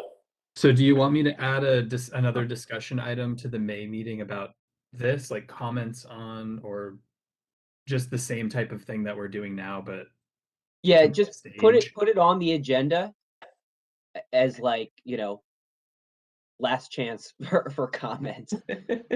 Okay. Hey, Jason, when you finalize your draft that you're going to send to the HPC Commission, please, Tommy, make sure you send me a copy so I could go through it and add my comments to it. Sure. It's eventually going to wind up on my desk as township attorney. Sure. Absolutely. All right, so we can save some time. You don't want plausible deniability? No. Jason, I want it to work, really. And I think you've done a great job. I like your changes so far. I think they're excellent.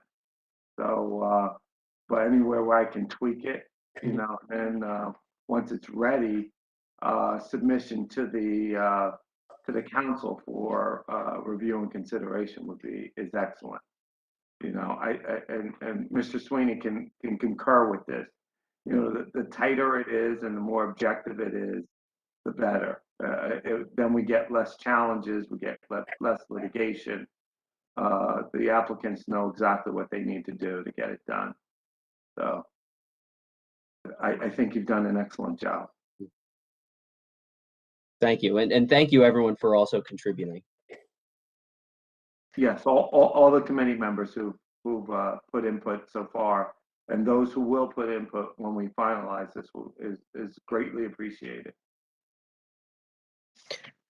Okay, thank you, Jason. I echo those thoughts. A lot of work went into this. Okay, what we'll do now is propose zoning changes along Bloomfield Avenue. I think it was 2 months ago, I had asked the commission's opinion on the idea of sending a letter of support to council, a letter of support for the planning board's creation of this, of zoning changes. I know they had spent a lot of time on it. And a subcommittee was formed, and that was Mr. Sweeney, Mr. Graham, and there was was there somebody else? John. Yeah. Okay, so is someone ready to report on that tonight? Yeah, I can report on it because I was the one who objected to just routine acceptance and approval of it. I thought we should have a subcommittee. We did. I put together. First, I met with Michael, and we also had planner and Tommy was on it. We had Janice and subsequently I talked to Janice also. And then I put together a draft report, and which I submitted. And then I had a chance to talk to John. We went through all of it, and both basically came down to this. What we agreed on, we generally agree that that for the Central District, the C1 district, which currently has a height limit of 6 stories, that was not characteristic of the entire downtown. We did conclude that historically there was probably only one, a long time ago historically. That was the Leach building we looked at before. That was the basis for the zoning ordinance that was put in place about 90 years ago. It hasn't been changed, but we did notice that all the new buildings, at least all the buildings that were in the areas in need of development, were all taller than 5 stories, mostly taller than 6 stories. And so the bulk of it, we came down to the concept, we accepted the general notion that the township should be, the C1 district should be reduced to 4 stories. However, the C1R zone, the carve-out zone, that's where we had some disagreement. The C1R zone is simply the zones that are created by determination that the building or the area is in need of development. And at that point in time, the height ordinances, the zoning height limits are not applicable anymore. They just go by the wayside. And historically now, in all the recent development, the buildings have been more than, I think more than 6 stories, maybe not more than 6 stories. Not Seymour Street.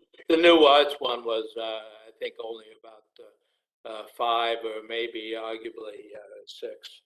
So the answer is that we came up with a recommendation. We generally support the change. However, I was the lone dissenter. I thought the C1R zone should not be limited to just the areas that are designated in need of development. The second question related to the step back, which was described as the step back of 10 feet at the 3rd story. I think that might have been one where there was just a lack of clarity. It's a step back above the 3rd story. And we didn't see that, at least John and I didn't see that as historical. So the report indicates where we agree and where we disagree. And as to the recommendation, my suggestion is we say we generally accept that we did have some disagreement about the C1R zone, and we also had some disagreement about the step back, the requirement of the step back. Well, just a couple of points on that. The C1R zone is, determined through a process where, the developer can request a review from the township can then request a review from the planner, and then the planning board can make a determination if there's an area in need of redevelopment. So it's not really the HPC's purview to really get into should these areas in need of redevelopment, should we expand where those areas are located. That there's already a process in place for that. So I don't see where we come in, where our authority is, or where we should be even suggesting that we should expand the CR1 zone. And I think the other issue with the step backs that we should be discussing is that if you look at it done successfully in a place like the Seymour Street Wellmont Theater project, I mean, they bent over backwards. That was a different planning board. I was not part of that. But if you look at that project, the step backs are very successful. The use of topography is very successful. It makes a very, there's a lot of bulk in that project, but it appears to be scaled back because of things like utilizing step backs effectively. So again, I think it's incumbent upon the planning board to support things, the HPC to support things like that, that protect the historic character of the town. I mean, if you go from Valley and Bloom, a project that, a lot of people have been critical of, and you go all the way down to the Glenridge, Fullerton, Chapel Street intersection, just about every building there is 1, 2, or 3 stories. So I don't see why it would be our purview to expand just because Valley and Bloom is more than 6 stories. Why would we then say, well, any building next to it should be allowed to be 6 stories? I think that's an arbitrary standard that we're creating, and it's really not our place to say anyway. Yeah, let me explain that, because I agree it isn't our place. We're the Historic Preservation Commission. We're not the zoning board, we're not the planning board. We have to look at those things that impact on history. Our history now, the way things have been recently, we have to include the recent activities as history. When you do Valley and Bloom, when you do the Sienna, when you do the arts area, when you do the all the future development where anything was decided that it was an area of needed development. Therefore, most all the builders require buildings that are 5, 6, 7 stories. So require what I'm saying is, if that has to be part of your history, and so what if you've allowed a building to be 6 stories in an area?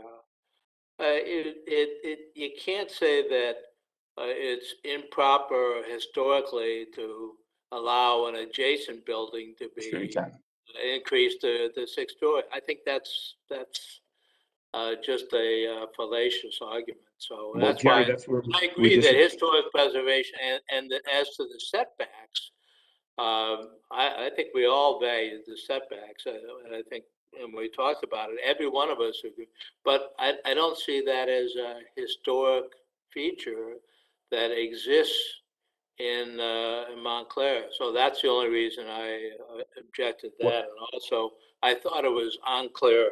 I see the ordinance, it may be clearer, but the way it was described as a minimum step back of 10 feet at the 3rd story. Initially I understood that to mean the 3rd story was going to be pushed back 10 feet, but obviously the ordinance changes, so it's only above the 3rd story, which is, I think, the 4th story. So well, anyway, let's address on the history. So as to our recommendation, we generally support. Wait, but Jerry, I need to address before we lose track of the arguments we were just making. I need to address 2 things that you mentioned.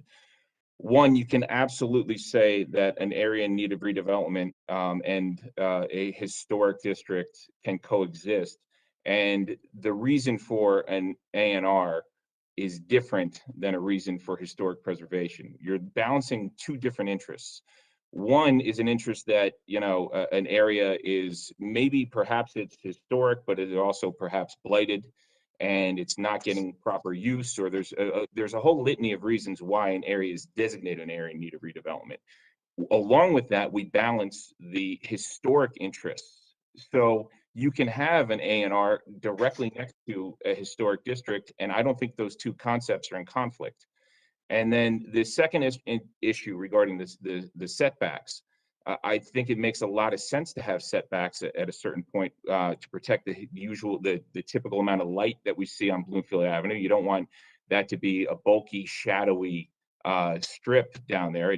That destroys the character. And the second thing is, you don't want to distract from the original buildings that are there. There's a lot of very interesting, unique buildings along that strip, and a setback helps protect the streetscape. So I think both of those concepts are very much in keeping with our mission here on the HPC.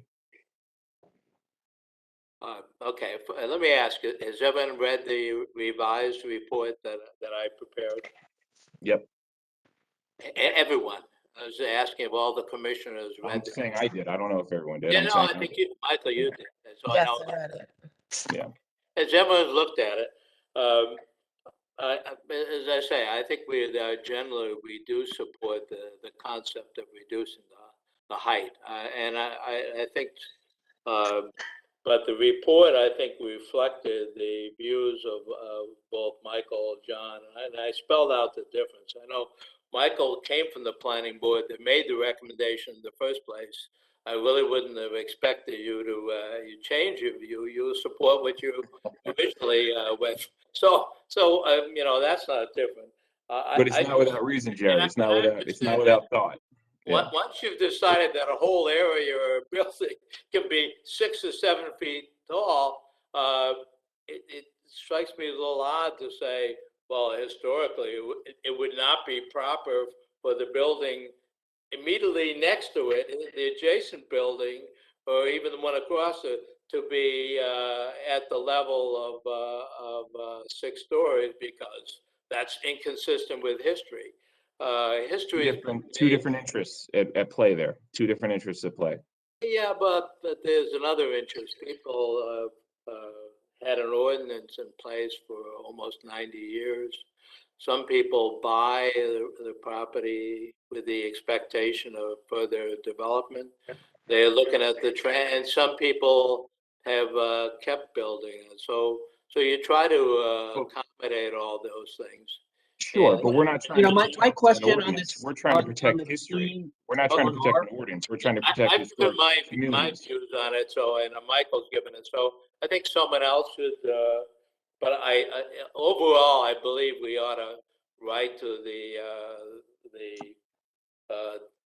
either the township council, say we generally accept it. We did have some disagreement about it, but generally accept the notion of reducing the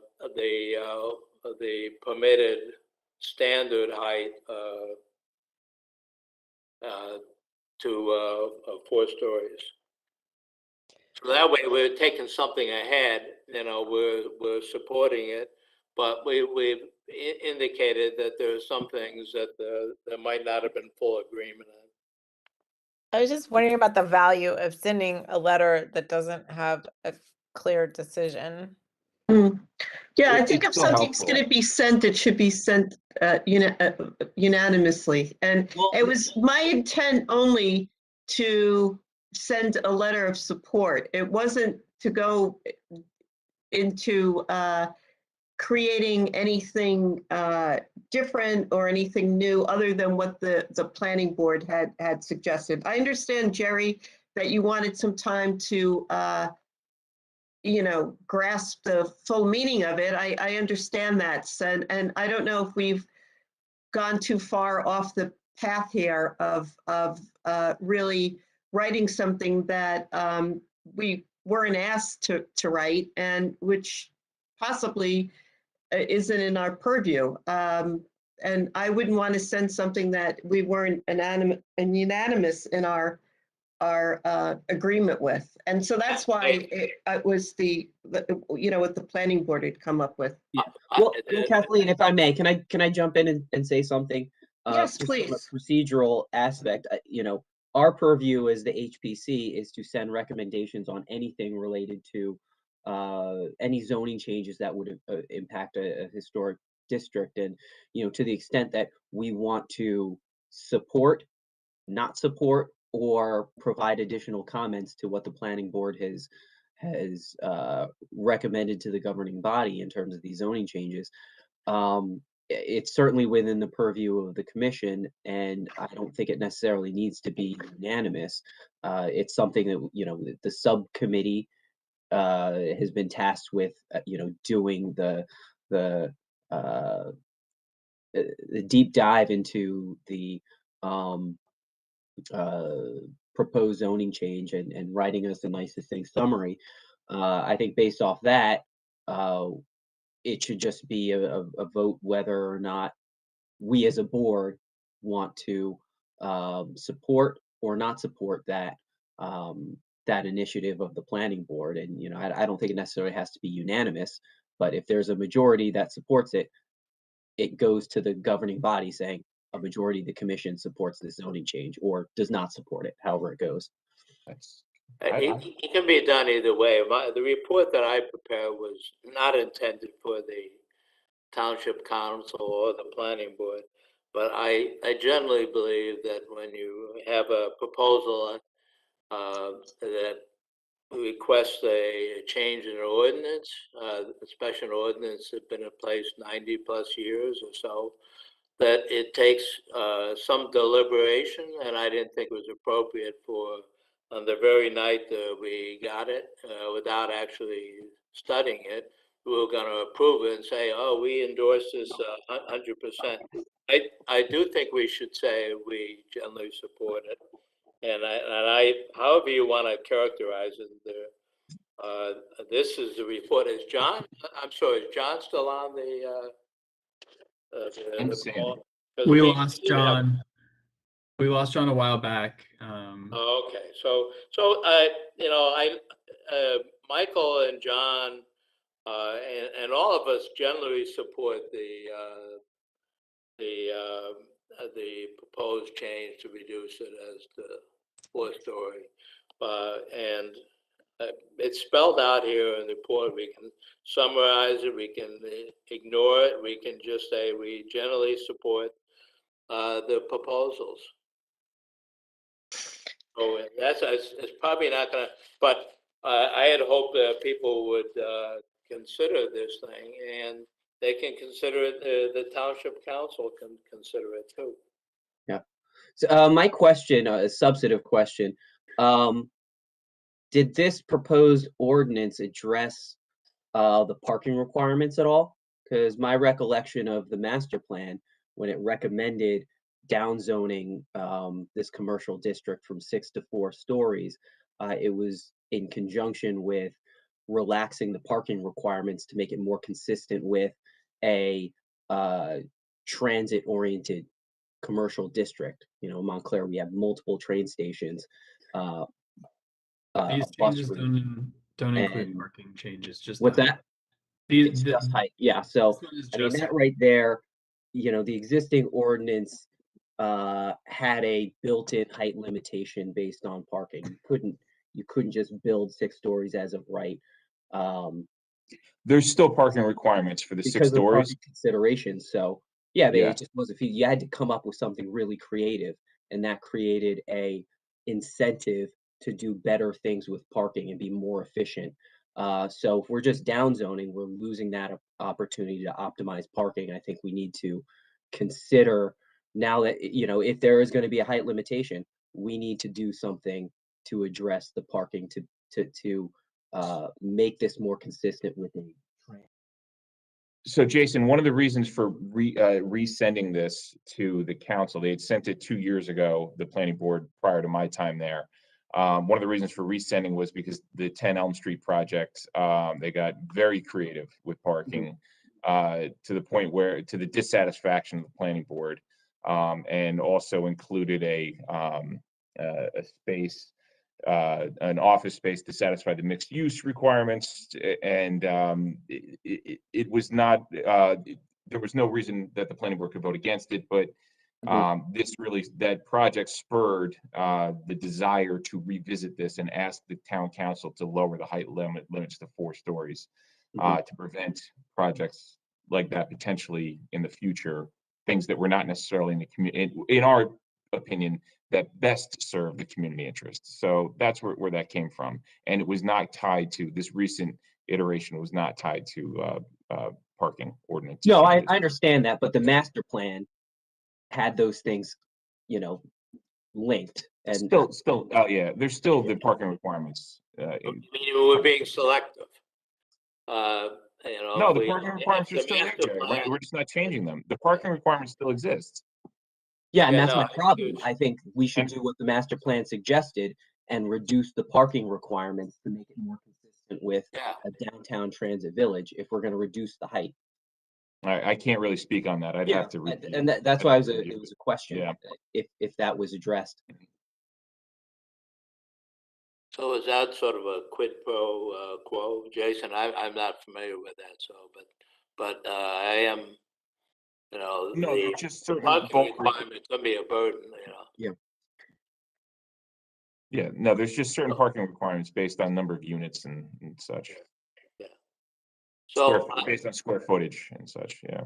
What I suggest, so we can move this on, is that we generally support it, but we can make available, and unless you don't want to turn it over to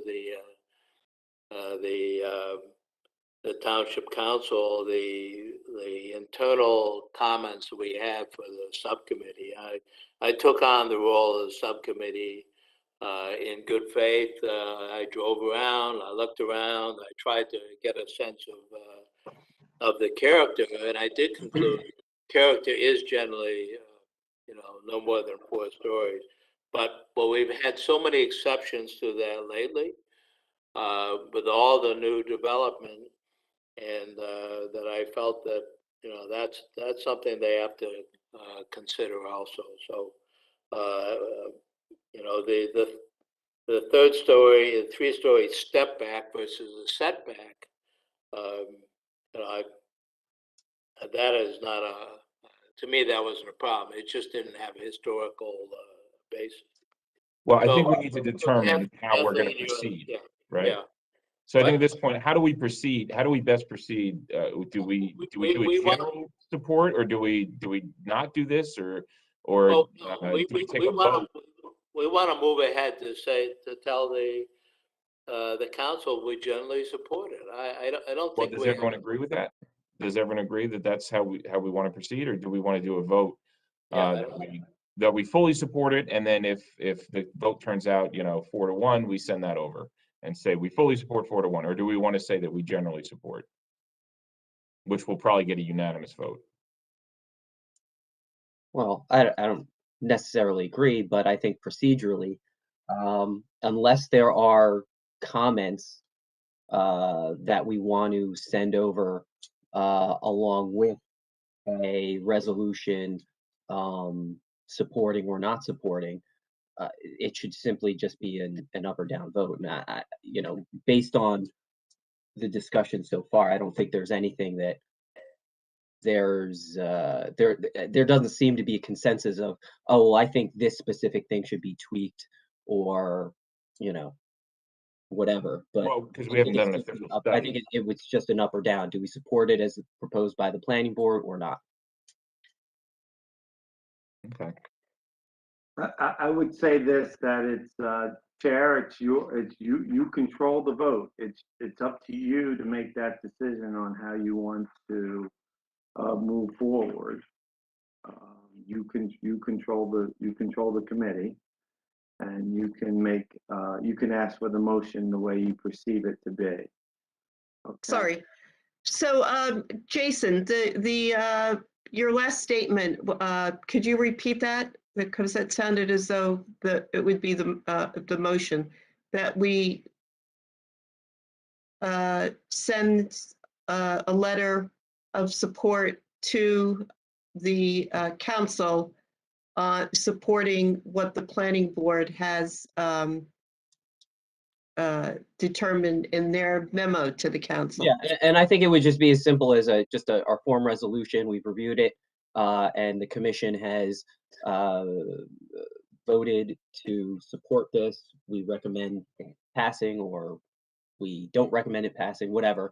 And then it'll have the vote total, and like that's it. I don't think we need to get into anything descriptive unless there's a consensus about a particular change or comment that, you know, we want included or considered. I think it's just a straight up or down. Okay, so how about this then? A motion to construct a letter, write a letter from the HPC to the Township Council supporting the recommendations that the Planning Board has put forward. And that we recommend it. Or the Planning Board has put forward. I don't want to add any additional language to that.